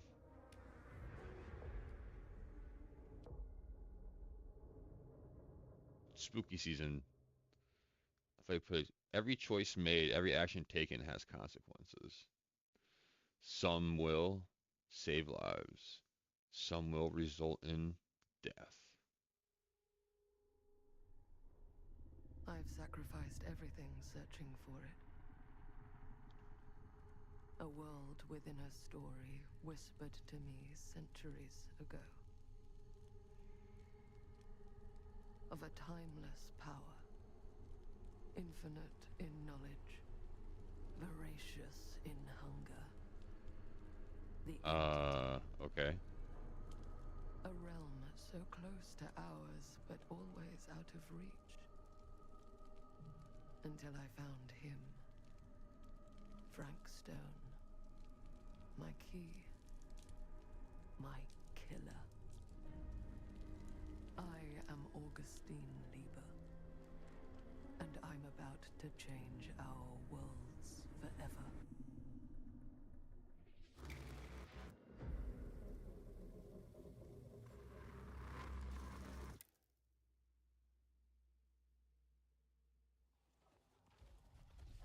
I don't know what that was about. I couldn't tell you. That was weird.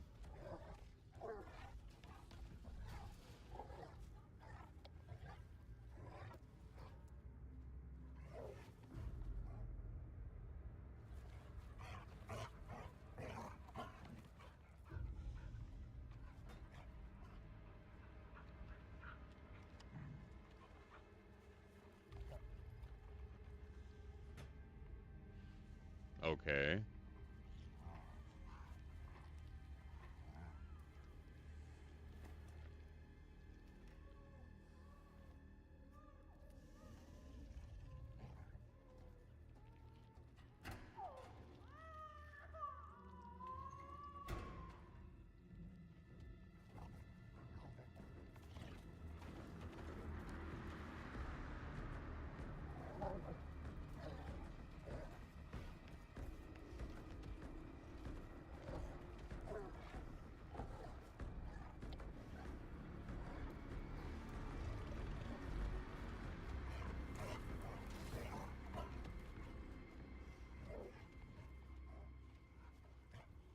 Okay. Is this supposed to be a dog? I don't know what you're supposed to be here. I think it's supposed to be a dog.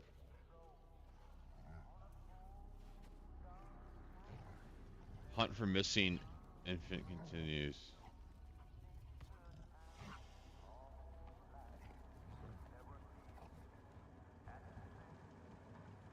Oh.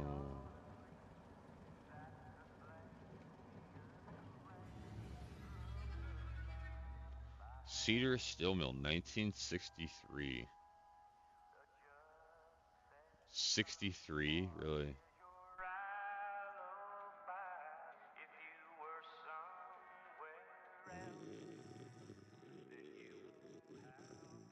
He's just sleeping.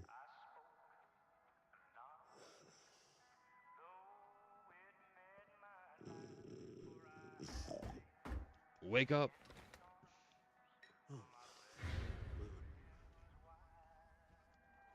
It's the police.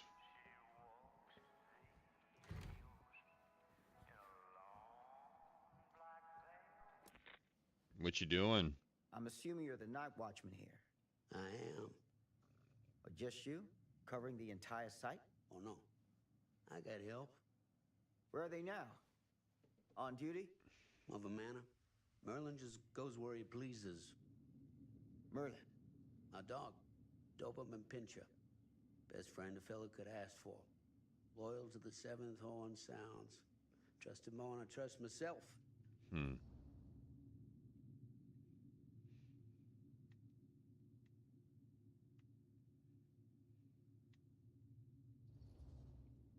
So, you and the dog. Merlin. Merlin. You two are security for the whole mill? I know. Interesting. Overkill. Overkill. Enough. We get the job done. Though, I don't know where he's got himself to tonight. Maybe I scared him off. Scared him off? that is a good one. Thomas Jefferson Holt's the name. Call me Tom. Officer Sam Green. You ain't one of Kusich's deputies, are you? My captain has loaned me to Sheriff Kusich as additional manpower for the duration of this investigation. Oh, you mean the business with the missing boy? That's right.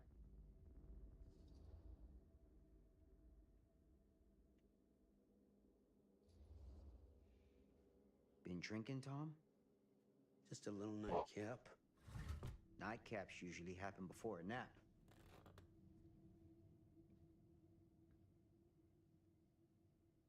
This a regular habit? Regular? Oh, no, not regular. More sort of medication. Taken only in time of need. How often is that? What you come out here for? To give a veteran a hard time about his medicinal practices? No. I'm here because a child is missing. And every minute wasted is another chance gone to find him. Oh, you ain't gonna find him here. I'd know it in my bones if that boy were within a mile of this mill.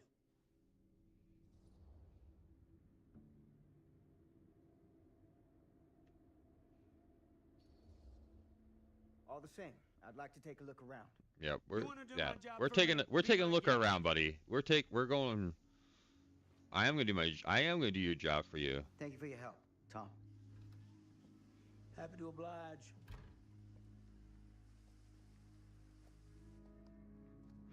Yeah, I am gonna do your job for you because obviously you're not doing it.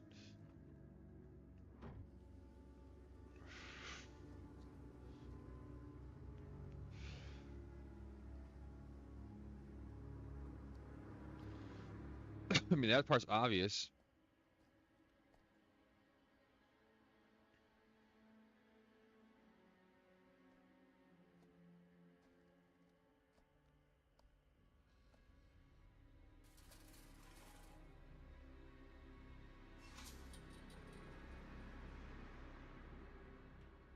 Oh, we're in the inside the mill now, I believe. Yep, we're inside now.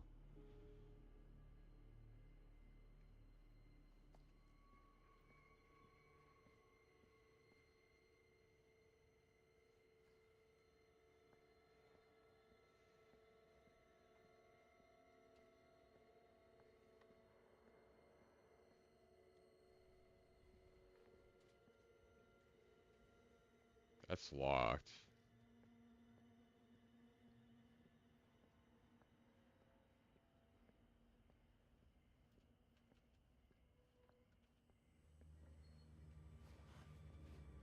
Come on, let's squeeze on through. You got it. Frank Stone we're playing. The casting of Frank Stone. First time playthrough.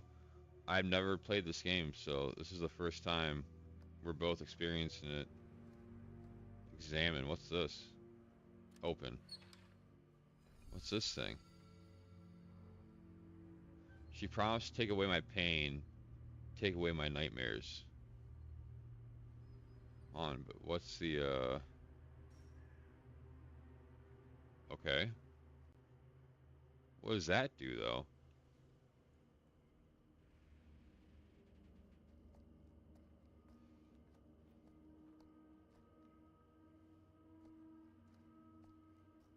Storage shed.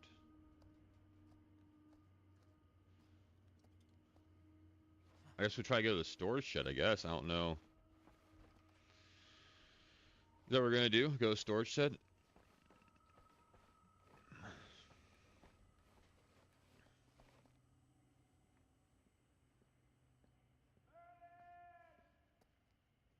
Who's that? What?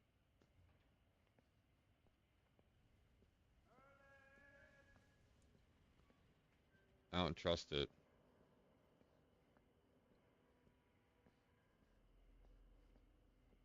An open window. I can get in through there.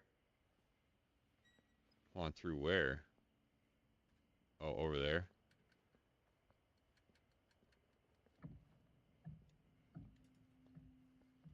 You can't run either in this. I don't know why. It won't let me run though. You know running. Okay, we're climbing up. We're going inside the shed now, I believe. What we're doing?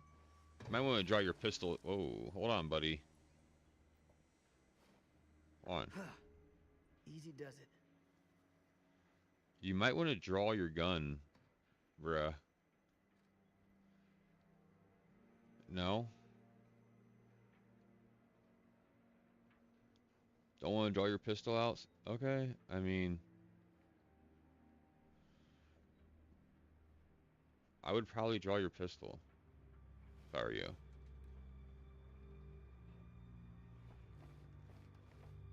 I don't know, but I'd probably draw it out. Take your gun out, dude.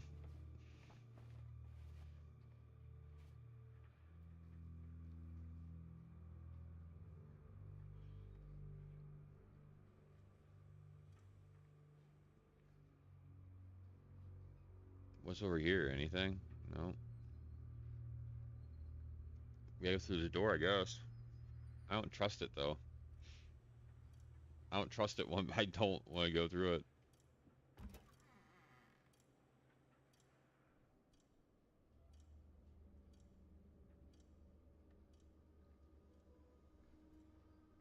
Weird.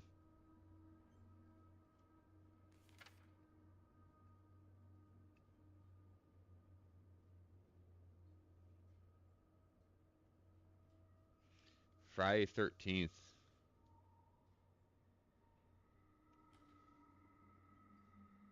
Move Dawkins and Stone off guard to pick up slack. No. Use join 3 crew.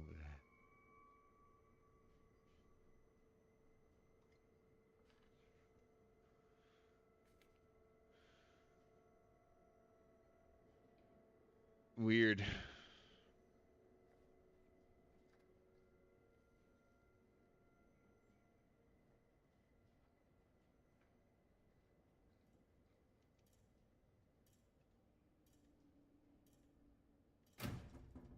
Oh. Huh? Employee personal record. Machinist. One charge of assault and robbery? Hold on. I don't get it. Why that? The mill employee got his job thanks to an endorsement for Dr. Lever. Okay.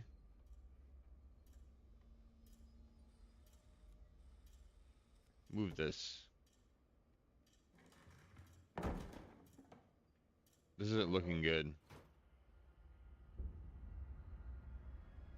That's not looking good. The fact that was there. Why would the door have a pallet over it? Is the question. Uh-oh. It's getting real. I don't know what we're going to find here, but it's not going to be good, I don't think. Hello? Anyone here? It's police. It's the police.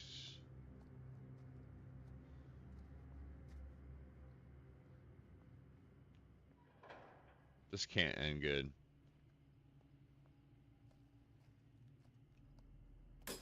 Oh, shit. Dude.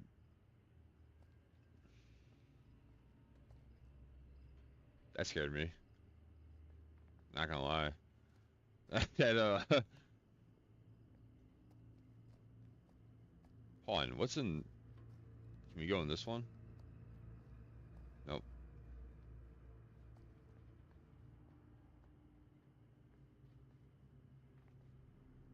Nothing there. Alright, guess we're going to this door then. Oh, jeez. We're going deeper in the mill, too. We've only gone... Uh-oh.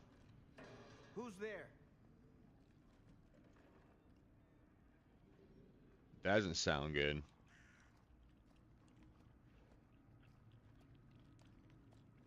Think twice.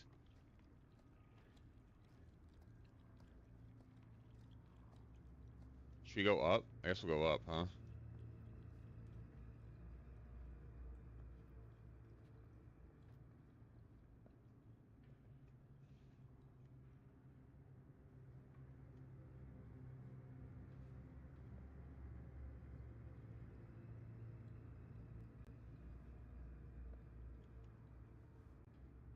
So padded. It's padlocked. I can't go through that door. Okay, well, then that was a waste of time. I guess we're going back down.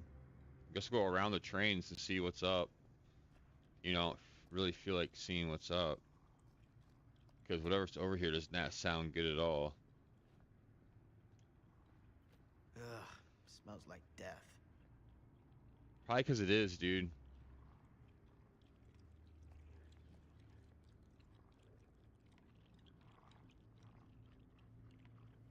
How do I,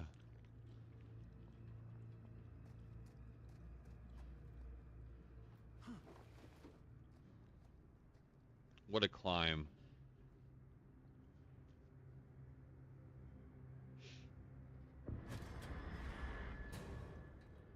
Hey. What are you doing? That's Officer. Dude, what is he doing? You haven't seen Merlin, have you? No, yeah, sorry. Ah. You all right there? Yeah, it's just. You not Jesus, you don't smell that? Sniffer's out of commission. Got a little too up close and personal with a can of mustard gas back in the trenches. Okay. It can be a blessing in disguise. Gotta find out where He's gonna kill him. What's it smell like? Death. Nothing good. He's gonna kill the officer. Watch. This guy, dude, I don't trust that guy. I don't trust that guy.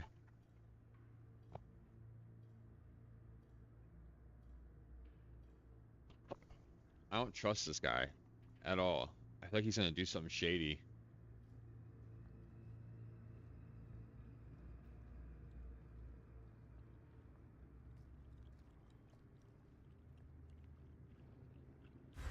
Oh my god. And there you are, boy. We wondered where you got to.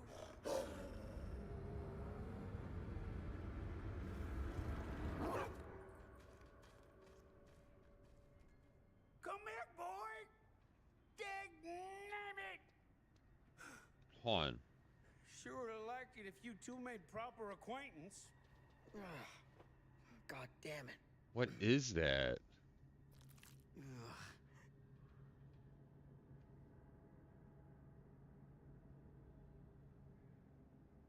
Hold on. What is this though?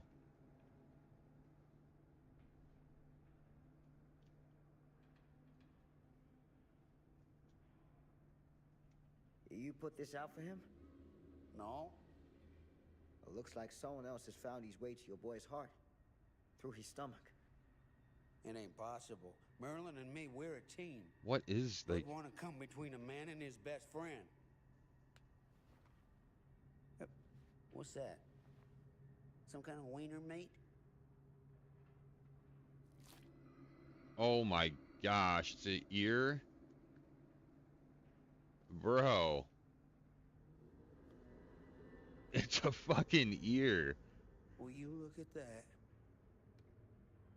That damn dog?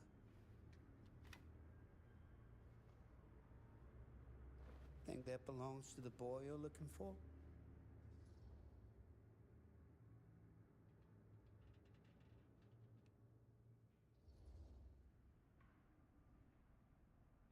There's no proof it does. But what if... Do yourself a favor and park that thought. Because all your guesses so far tonight have been way off base. What, like, what the... It came from a trash can? Yeah, we're gonna put this guy under arrest? Like, what's going on here?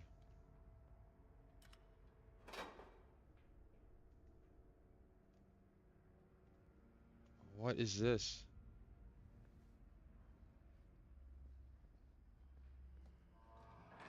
What was that sound? Stay behind me. Hold on.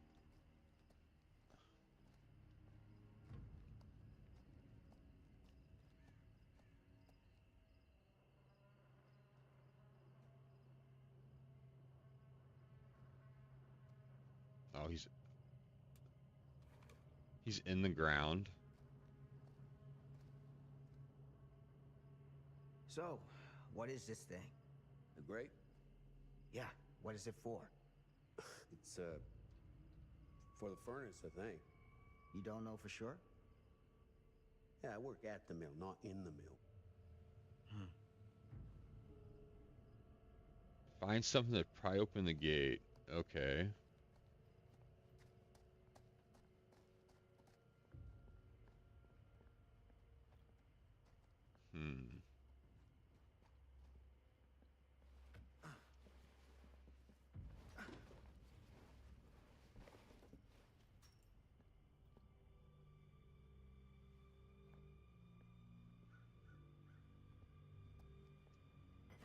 Gotcha.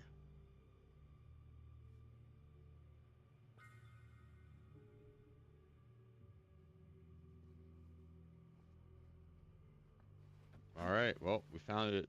We got what we needed. Somehow. It was that easy. So pry open the gate now.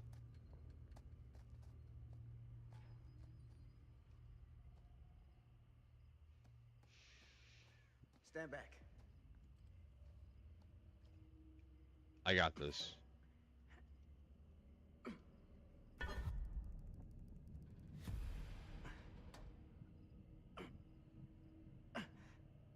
Come on, pry it open. Let's go. You a little help here, buddy? Dude, help me. What are you doing?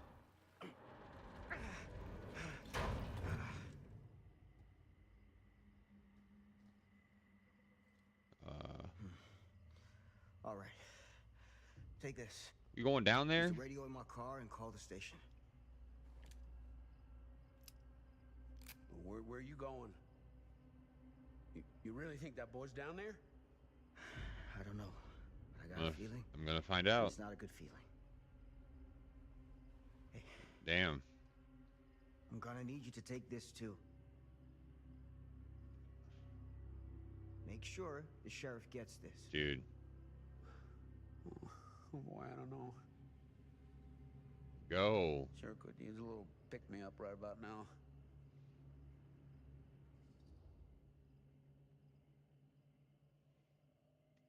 We'll reassure him. I think you're better Positive. off keeping a clear head. Positive affirmations. Where's that ever got me? I'm serious. We don't know what's out there. All the more reason to put up a liquid shield. Like if something bad's gonna happen, it's gonna happen whether you drink or not. So you gotta decide if you want to meet this like a man, or you want to meet it like a drunk. Hardly seems like a choice to me. Damn. Hey. So we needed to hear though. Hope. He better not fail me.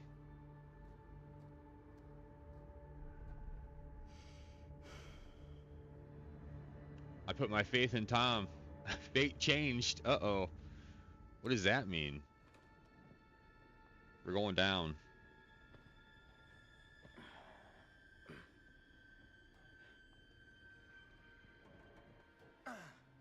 More, where is this going to lead to?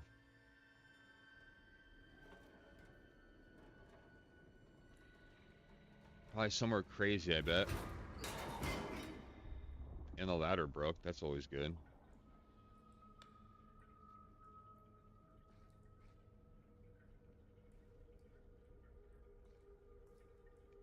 We're deep in the tunnels.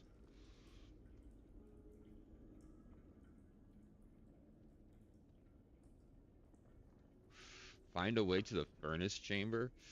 Where's that?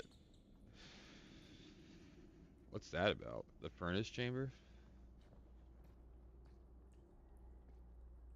Furnace access. Here we go.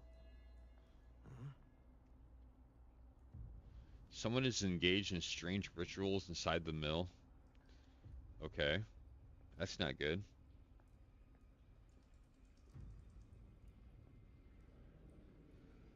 I do not like this.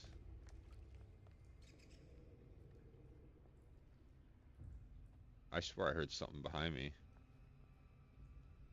This has got to be it. I swear I heard something behind me.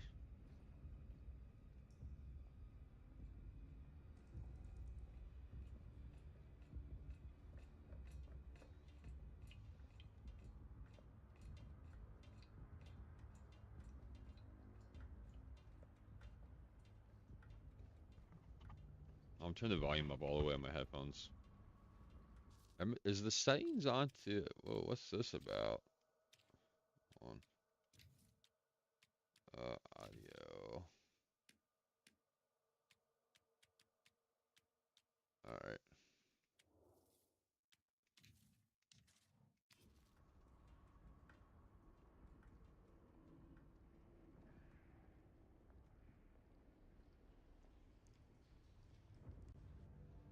What's this about?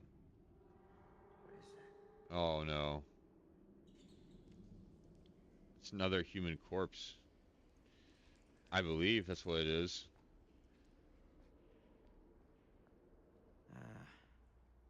This place turns my stomach. Yeah, ditto. Good game for Halloween time, though. Can we climb over? We can. Oh no. What is that, dude? Things just get weirder and weirder down here. Dude. What? That's,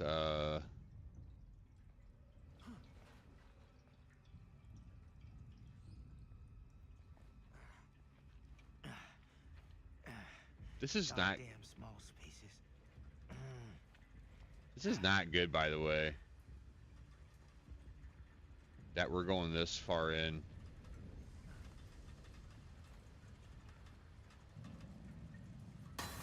Oh. What?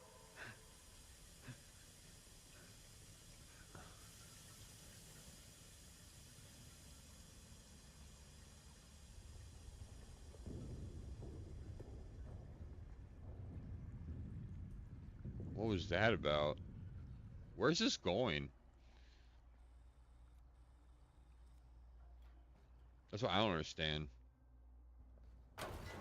Oh, we made it? No way.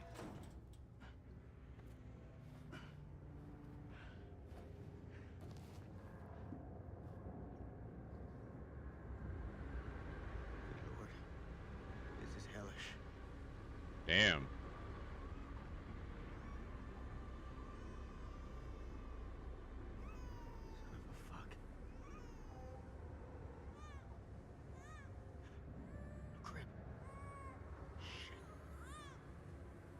Found it.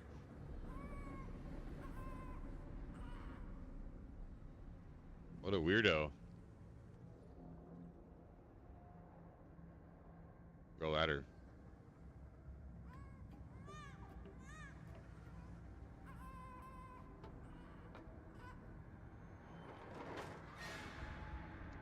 No way! Oh shit. Get up! Holy cow. That guy's waiting for me too.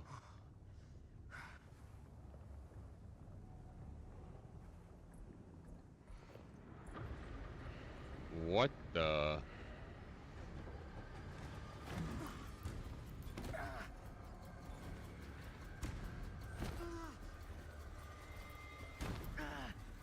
Stop!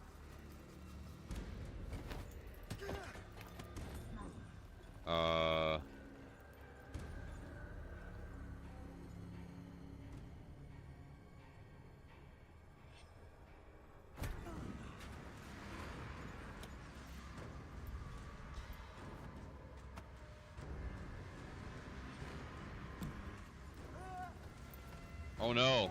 Hold on. Uh-oh. Uh-oh.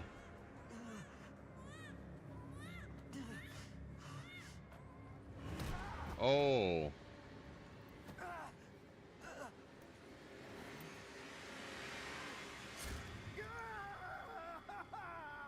Hold on. He killed me?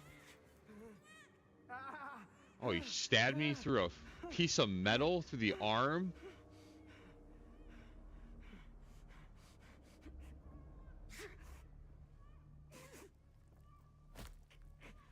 Jeez, dude.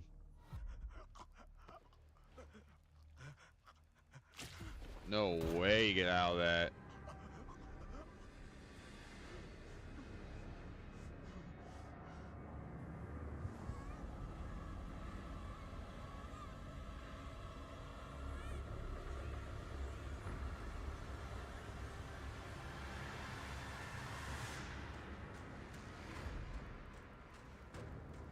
Oh, we're getting this. We're getting this guy.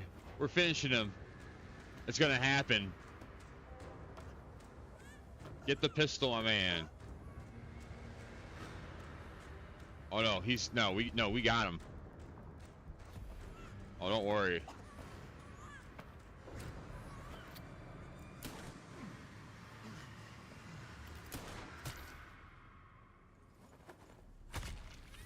See ya.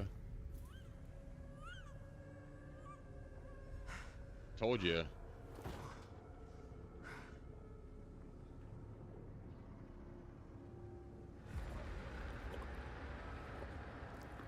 Holy cow, dude. Wow, okay.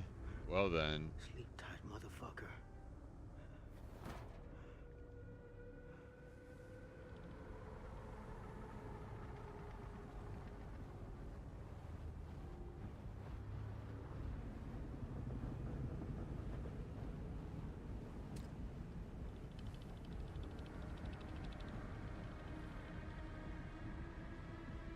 Jeez.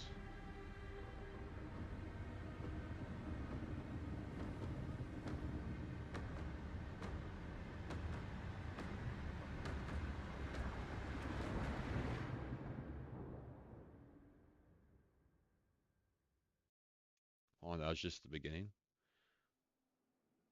I guess so.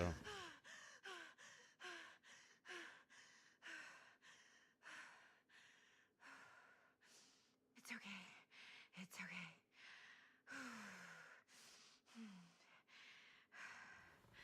Okay.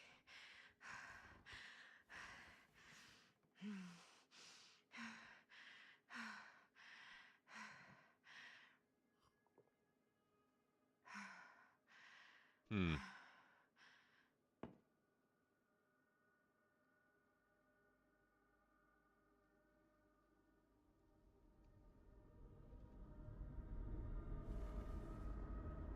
Whoa.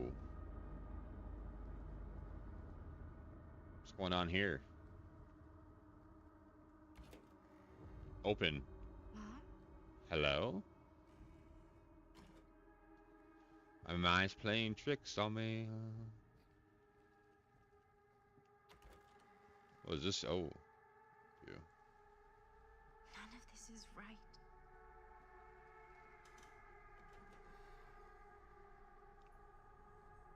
Hold on. What the? Wait a second.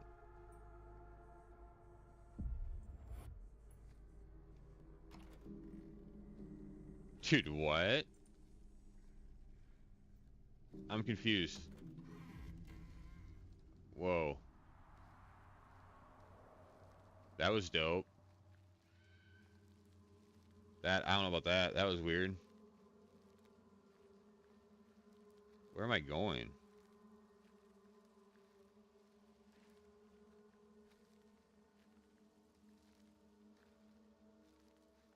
Hold on. Am I still...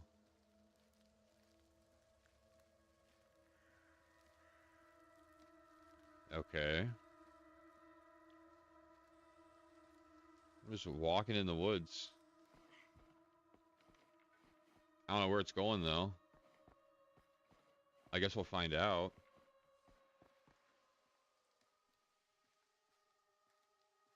Is that TV?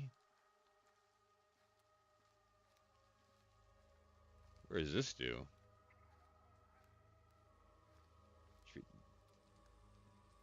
Turn it on, I guess. On. Turn on? Oh. Hey.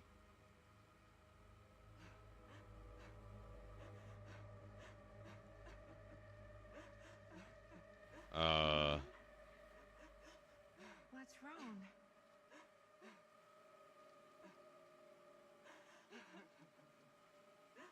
Watch out behind you. Or the girl from the ring, whatever. I'm here. Everything's all right. Big and evil version. Oh my god, dude. What the? Oh!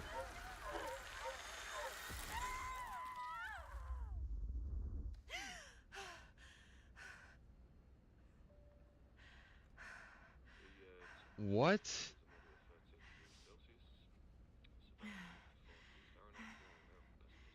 Was it dream inside a dream? Yo. That was crazy. Get a grip. Yeah, get something. Holy sheesh.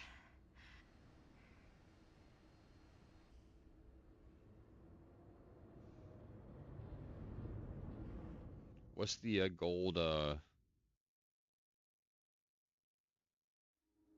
She walks these hills in a long black veil.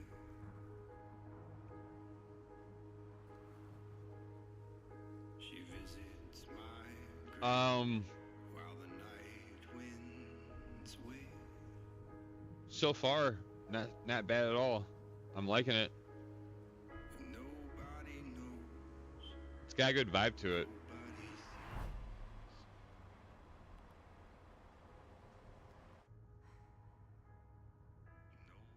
You can do this, Maddie. Just stay on the right side of the road. I mean the left. The left side is the right side. The sky was high and eternity was near. She stood. Oh no, don't stop. Is that a hitchhiker?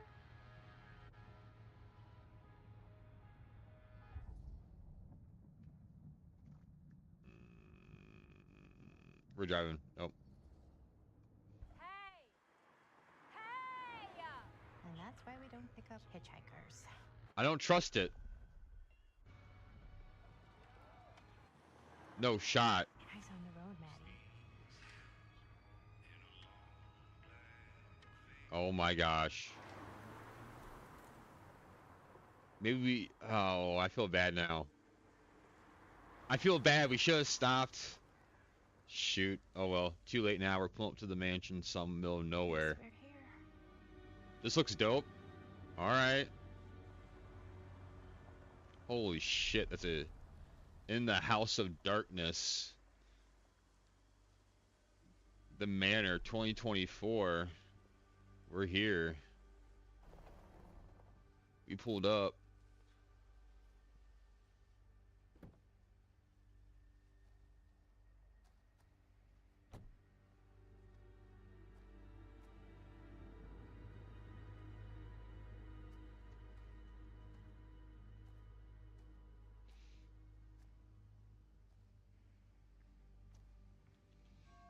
Ooh.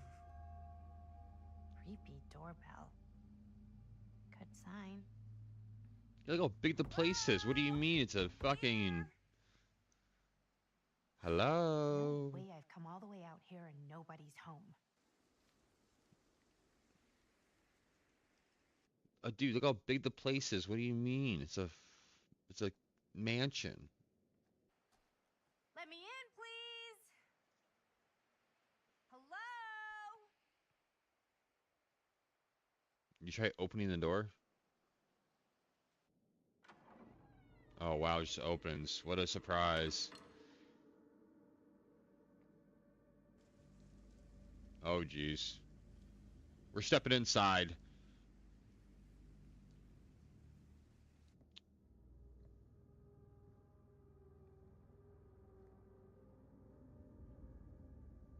Interesting. And now we're inside a huge mansion. Is anybody here?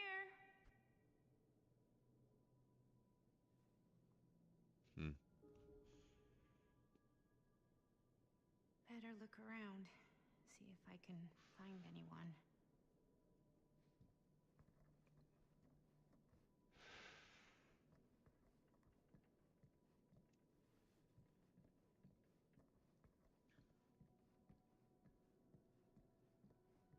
Someone's gotta be around. Hello?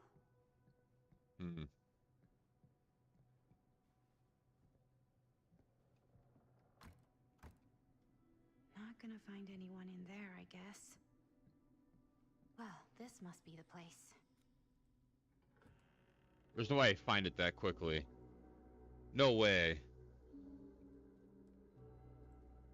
I found it that fast? No shot. Are you kidding me?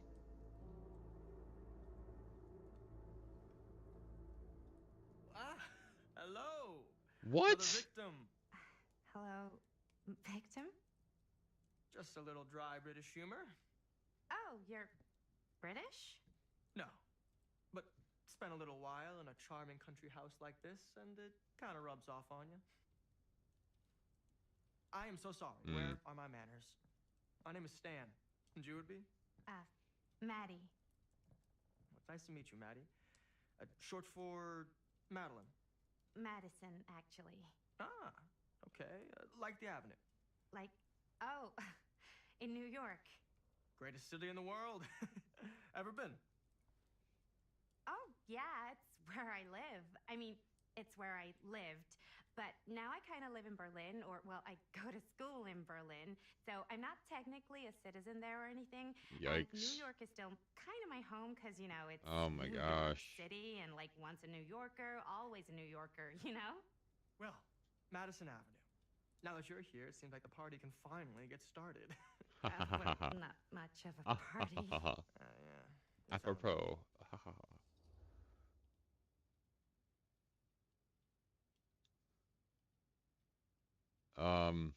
This place is a creep town, right? This place is like super duper creep town, right? It's not just me. I was taking a look around before, and let's just say I'm surprised it hasn't been condemned by the local authorities. Yikes. Lights don't even seem to work right. Yikes. How do you mess up lights? That's like basic modernity, right? Right. Yep. The state of this place doesn't exactly reflect well on our mysterious host. Oh no. Hey. Linda Castle.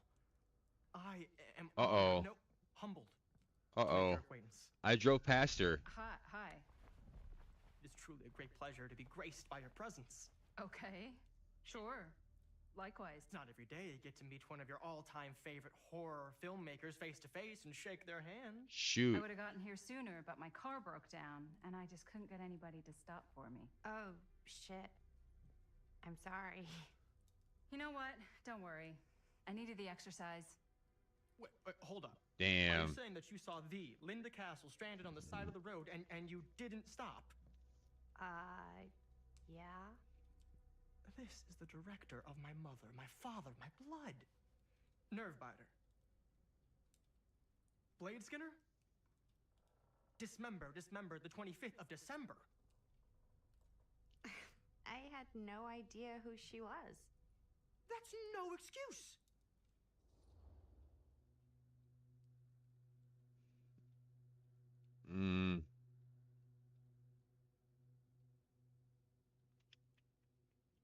Defensive or apologetic? I stand by my decisions. I stand by it. I stand. Hey, you're a horror filmmaker. I thought, like, #1 rule of horror movies was never pick up hitchhikers. Actually, it's never have sex. But no one has sex in movies anymore anyways. Fair enough. I probably wouldn't have picked me up either. It is a classic trope. I don't use tropes in my films. Well, I use archetypes. right. Yes. Very smart. Maybe our host has left something out for us. What do you do, Stan? Oh, I won't bore you with all the details, but it involves money and fast cars and trading. But nothing illegal.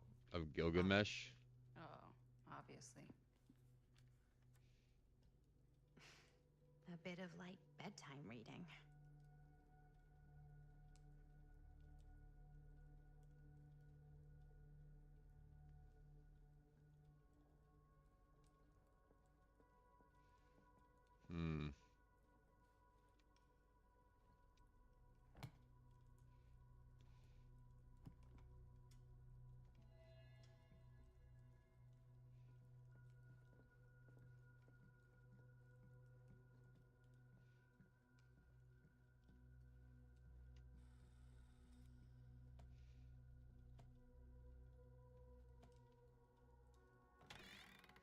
Huh. Movie poster inside a cabinet. Interesting choice. Hey, either of you heard of Murder Mill? Holy shinobi. You're kidding, right? No. Not the only one around here who's familiar with it. Wait, this is one of yours? It's one of the first things I ever worked on. Super low budget. We had no idea what we were doing. Should never have seen the light of day. I still wish it hadn't. Why? Well, things tend to get blown out of proportion. I heard it was only screened a few times, and each time the audience flew into a rabid, murderous rage. No, come on. Don't try and deny it. The film is legendary. I think people were just bored out of their minds. Look, I'm sure they made you sign all sorts of non-disclosure agreements, like... What? Who? The government. When they confiscated and destroyed every existing copy of the film. Oh, give me a break. I heard they kept at least one, just in case. The CIA's got this secret lab called Leary's Memorial Institute where they use it for enhanced interrogation. Yeah, How do you know all this? I'm a fan. And it pays to know this kind of stuff.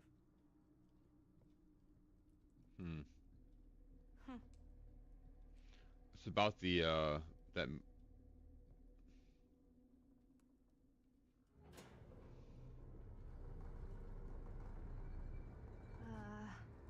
Is that supposed to happen? I don't know, but I am digging the theatrics. what's going on? What's going on in this game? Ah, good. I see you three have wasted no time getting acquainted with each other. I'm so very sorry for the delay in my arrival. There are a great many things that require my attention at the moment, and I would hate to have to deprive you of my full attention while we are together. Yes, and speaking of needing attention. All dried up, are we? We can't have that. After all, you're far too capable of a negotiator when you're sober. And twice that when I'm not. Madison. What? Would you also like a refreshment? It's just Maddie. I want answers. My mistake, Maddie, it is. Oh, it's fine. Nonsense. Never be shy about what you call yourself. Your name is who you are. That's important to remember. And who are you? I call myself Augustine Lieber. Nice to meet you, Augustine Lieber. Now that we are properly introduced, I must again offer you a drink.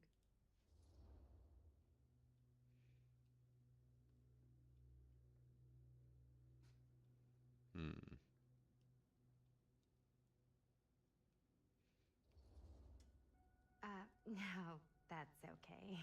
You sure? It's very good. I can confirm. Yeah, flying and drinking doesn't agree with me. Thanks, I don't trust it.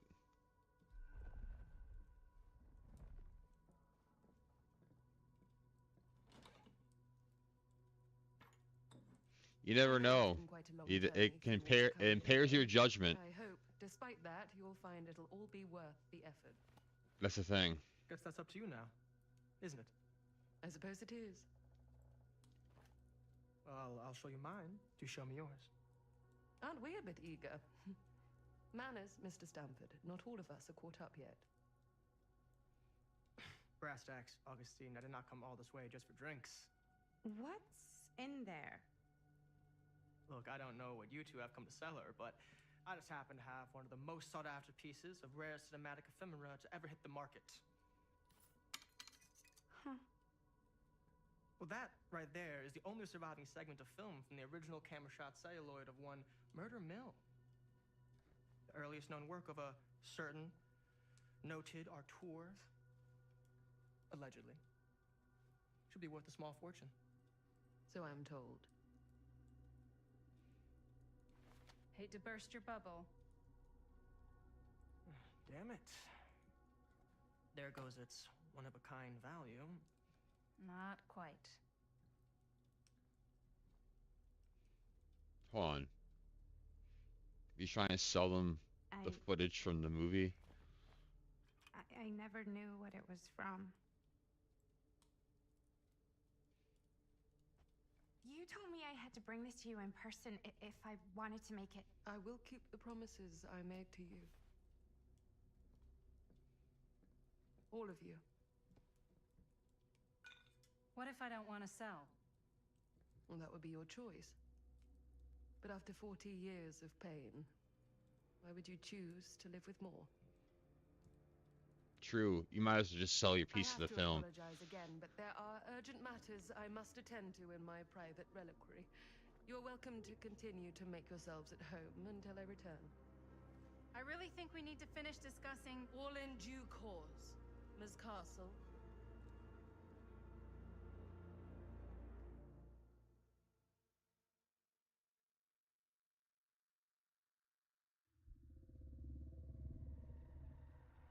We were so close. I could feel the entity's force, its power pulsating through the steel mill. Until Sam Green's petty act of bravado ruined everything. The ritual disrupted. My key mangled. Yet Frank Stone didn't die that night. His essence was seared into the very foundations of the mill.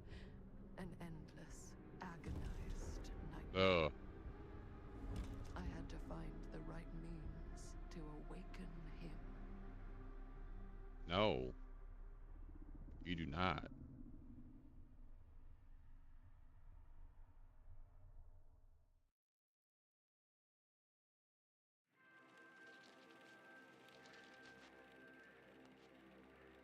You just don't get it, do you? You think we're weak? That we're nothing? What is this about?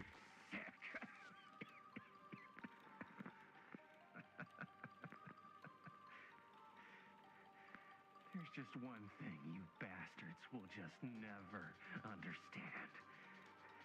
You can tie us up. You can torture us. You can put us through every hellish trial your sick imaginations can come up with. But you'll never defeat our spirit. Hold on. Whoa, whoa.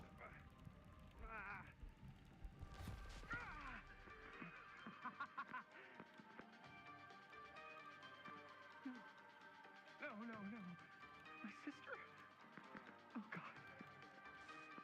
All I have to do... What is going on? My own sister?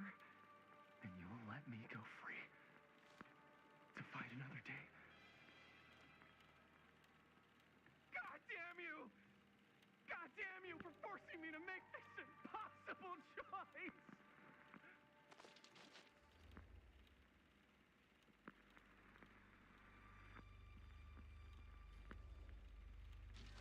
You fail to see what truly makes us human.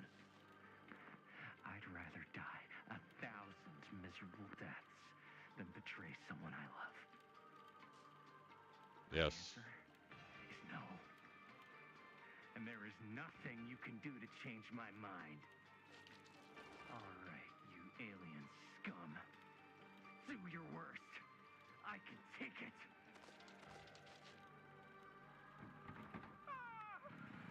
What is that?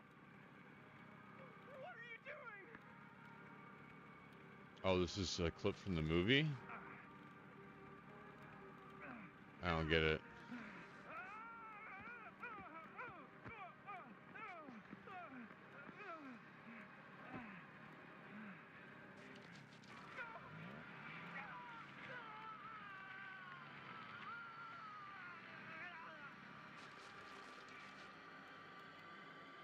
And cut. How's that? That was amazing. Really? It wasn't like too much? No way. Hold on. I felt like maybe I oversold it a little. You gotta play to the cheap seats, Jaime. That's where the money is. Rad. How do we do, Linda? Was that a good one? Let me Why is it so bright? I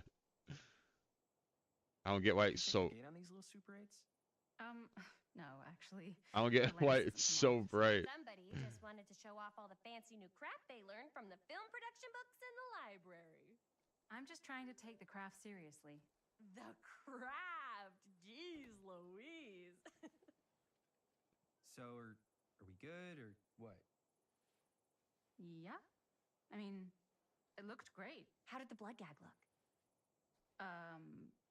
Well, Linda, you did get the blood gag, didn't you?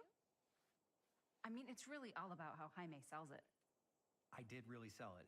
Yeah, but did you get any of it in frame? You kind of see it splash up in Jaime's face a little. Linda! I told you I wanted a wide close-up that shows off our super cool bloody arm gag and Jaime's face acting, not just an extreme shot of Jaime's face acting. I was in the moment. I have to be allowed to express my artistic instincts with the camera, too. Okay, I mean... And there's no such thing as a wide close-up. I don't get where this is going. Face acting? It's just acting. Does anyone even care that I'm the director?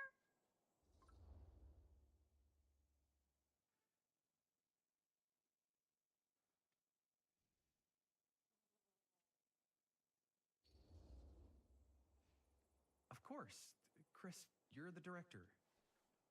But, like, part of the job is working with people you trust, and I trust Linda's judgment on the camera stuff, you know? Oh. Let's just shoot both versions, and then we can see which way works better in the edit. And it'll be my way, because I'm the director. Jeez. Hold Yikes. still, let me clean you off. We'll get it on this one. If we don't, you can just make it up to me in my trailer after the shoot. Oh, it's like spearmint cough syrup. Yeah, all my gagging was kind of real. Worth it. You guys want me to leave? All right. On your feet, people. Everybody back to the line. We're going again. We are going again. Okay, sound speeds. What is going on right now? All right, everybody settle. And hold. And hold. Hold on. And action.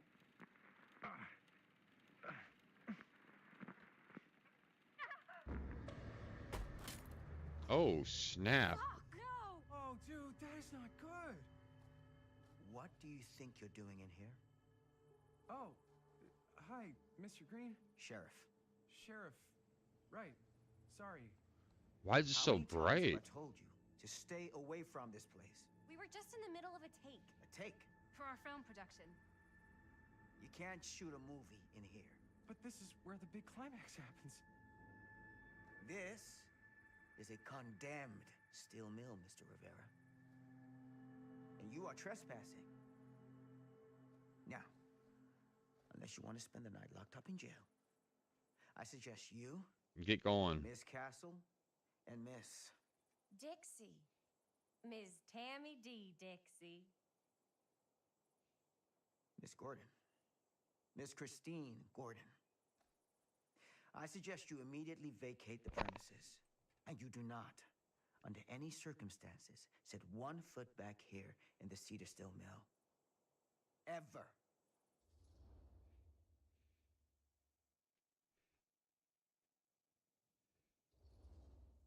Oh, man. Sir, we're really sorry. We didn't realize I'm we not were gonna doing anything press. wrong. We'll clear out. Whoa. Jaime, we've got a movie to finish. I know, but we have to do what the sheriff says. He's the sheriff. I don't care who he is. And we're very happy to do whatever the sheriff asks. And, don't forget to clean up.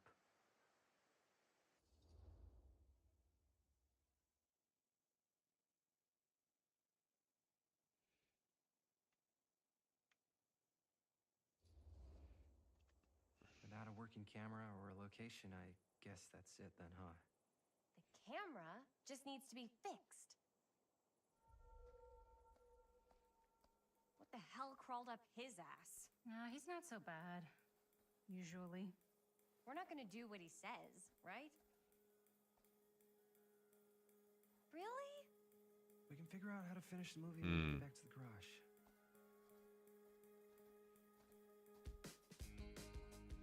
What's going on here with this game? I don't get it. What's going on?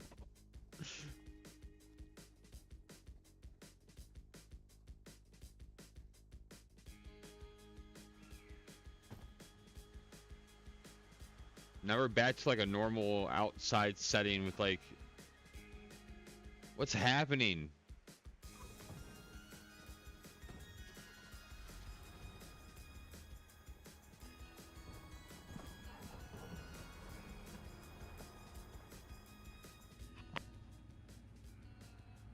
Wrapped out, sir.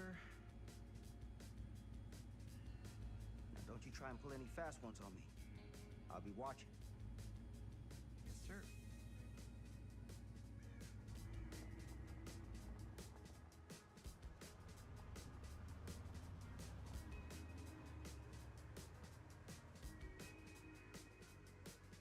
What was that about? That's what I don't get. What was the point of that?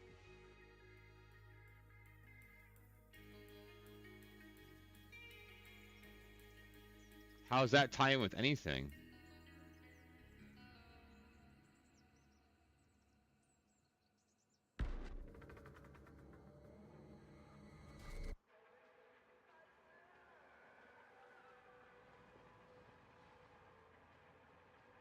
What? Cedar Hills 1980? I don't get it.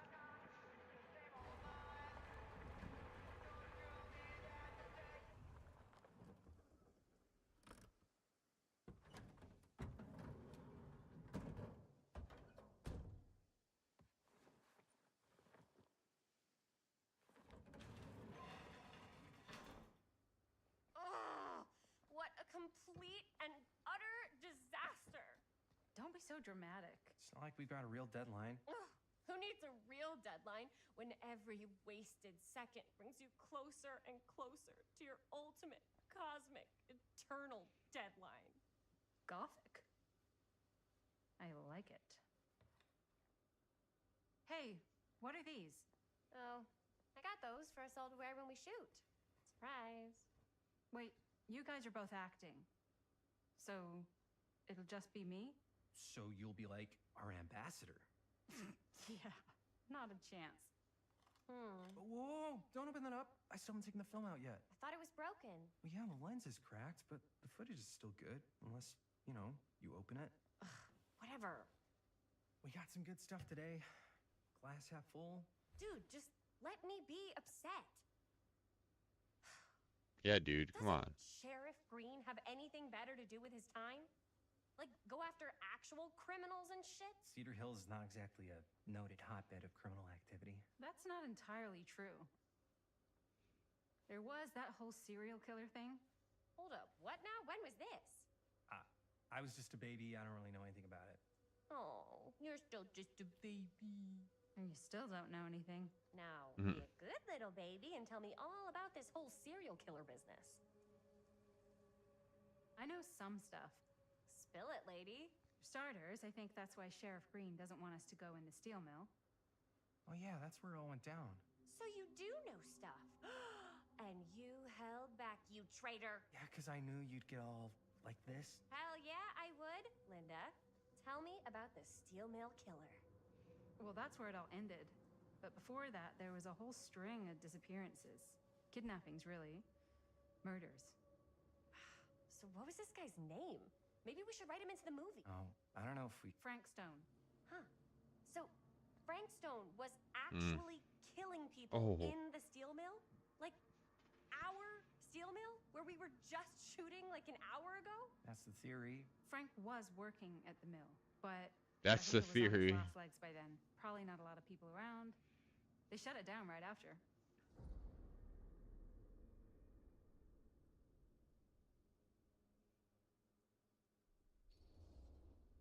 What do you think he was up to? There has to be a reason for him to kill a bunch of people, right? There was never any kind of confession, so they don't really know for sure. Someone somewhere's gotta have some idea. Well, we could always just ask Frank Stone. Huh? Crystal ball, Ouija board, what will they say? And Miss BB's hotline, the dead are just a seance away. Okay. I called Miss BB once. I tried to speak to Mary Shelley, but Miss BB thought that was my grandmother, so she kept going on and on about eating enough cabbage soup. Did you get a recipe? Oh, damn. Then again, maybe it's better not to dig up old bones. If it's ancient history... People don't really like to talk about it. We do get reporters asking around sometimes. Really rubs people the wrong way. Once Sam Green became sheriff, that all died down anyway.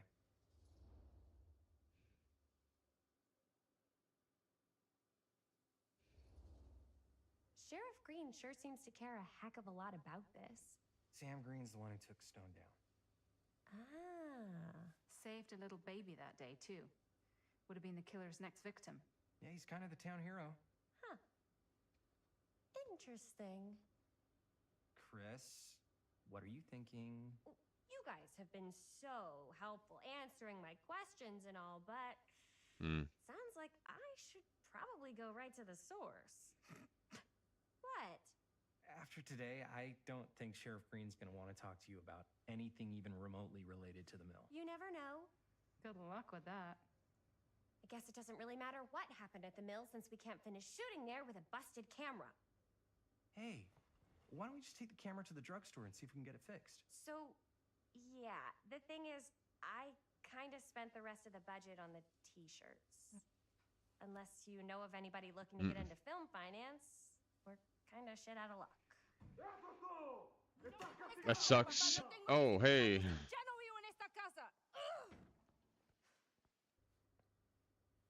What? You want a piece of me too? What? What?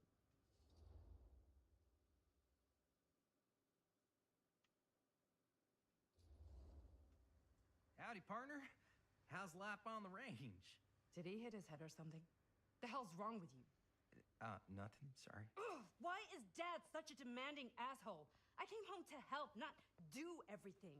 I mean, I'm not a maid. Do I look like a fucking maid? Jeez. You better not say I look like a fucking maid. He's just worried about Mom.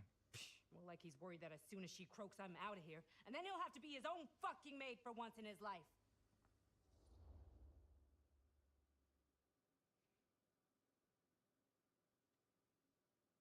Let's have some hope here. Yeah, but Mom's gonna get better soon, so it's not gonna matter. Right. Yeah. Of course you're right. Sorry, I guess I just needed to blow off some steam. I get it. The last thing Mom needs is for us to be screaming at each other. It's true. Yeah, and you've been doing an incredible job. I mean it. I don't know what we'd do without you. Uh-oh. What? Linda, where's the Jaime bell? Ring, ring. What's the Jaime bell?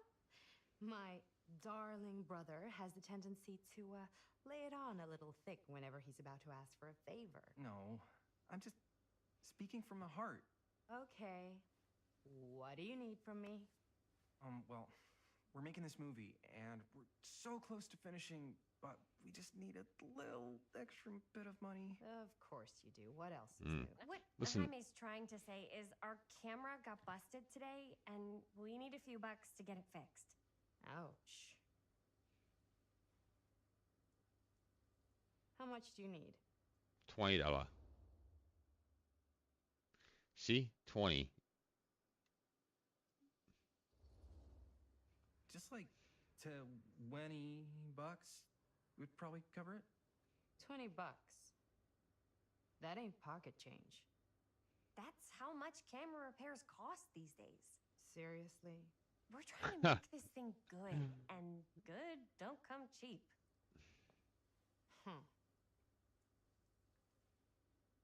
You guys really needed to finish the film? Come on.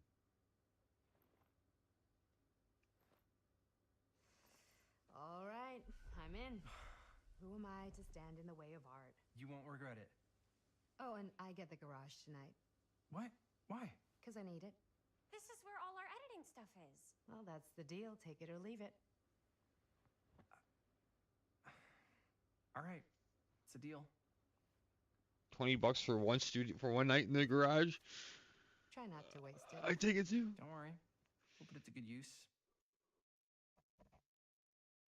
What was the point? It's just like a story. There's no. This is all just like story-driven. You're looking a little, wiggly. I'm fine. It's just, what is in that fake blood? I think it's just mint-flavored real blood. Oh, it did say to avoid any prolonged skin contact. You washed it all off, like, right away, right? You don't think it's, like, actually poisonous, do you? It's a horror movie, Jaime. Anyone could go. Anytime! That was Hopefully there's weird. enough time to fix the camera before they close tonight. I'm not sure the drugstore clerk will even know how to fix it. Hey, think positive. It's not like there's anywhere else in town we could take it. What? What about there? I thought that place was condemned. Guess they got a new tenant.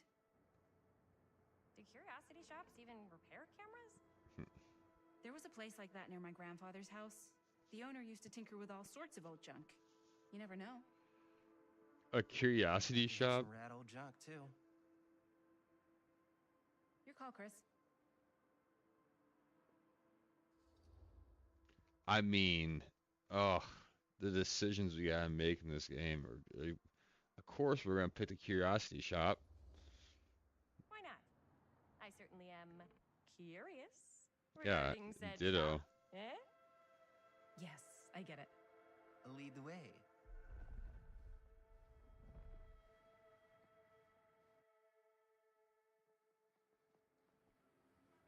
Man, if I didn't know any better, I'd say this place looks like it's been here forever. And a half. Maybe you should write it in. Don't tempt me. What if the owner's a deranged serial killer who collects wayward teenagers and turns them into antiques? Then we hit the jackpot. Check out the wares. Then we hit the jackpot. These look like they've seen better days. They're not gonna put the best ones in the window. I gotta look inside.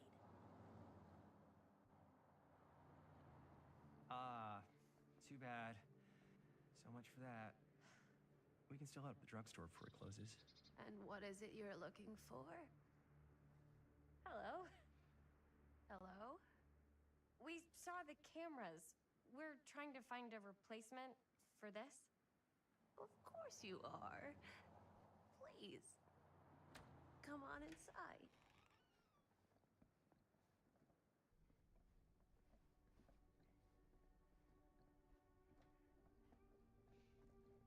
Now, let me see. I think I have something that may interest you, if I can find it out back.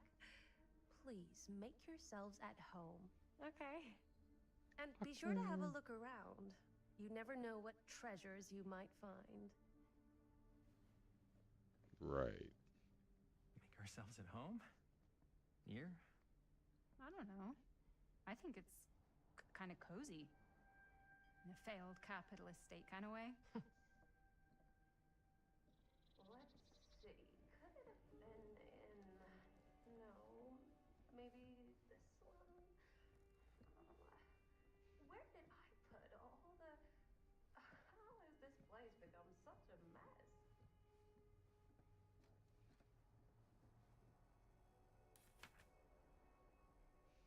Laura should confirm. Whoever owned this place before had some lousy luck.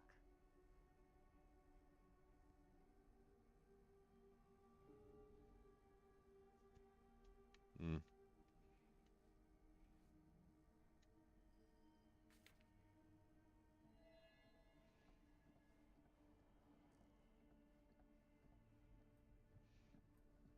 Let's say, hypothetically, she does find a camera for us back there. What's the next move?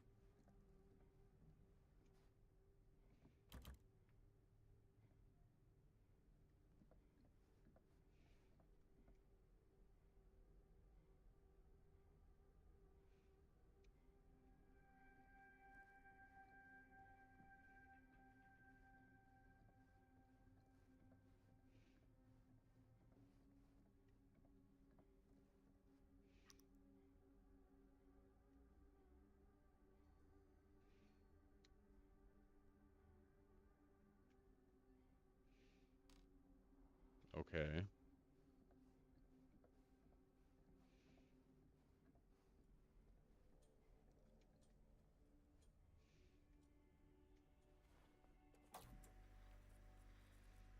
Who would want to watch this creep fest?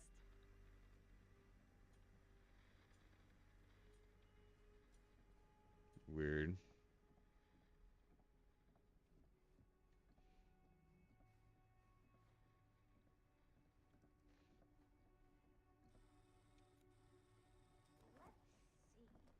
She comes running out straight at us with a giant chainsaw. I'm gonna be like, All right. I'm done. I gotta get going. I'm gonna hit the gym up. Do my thing. It's about that time. Noopsies.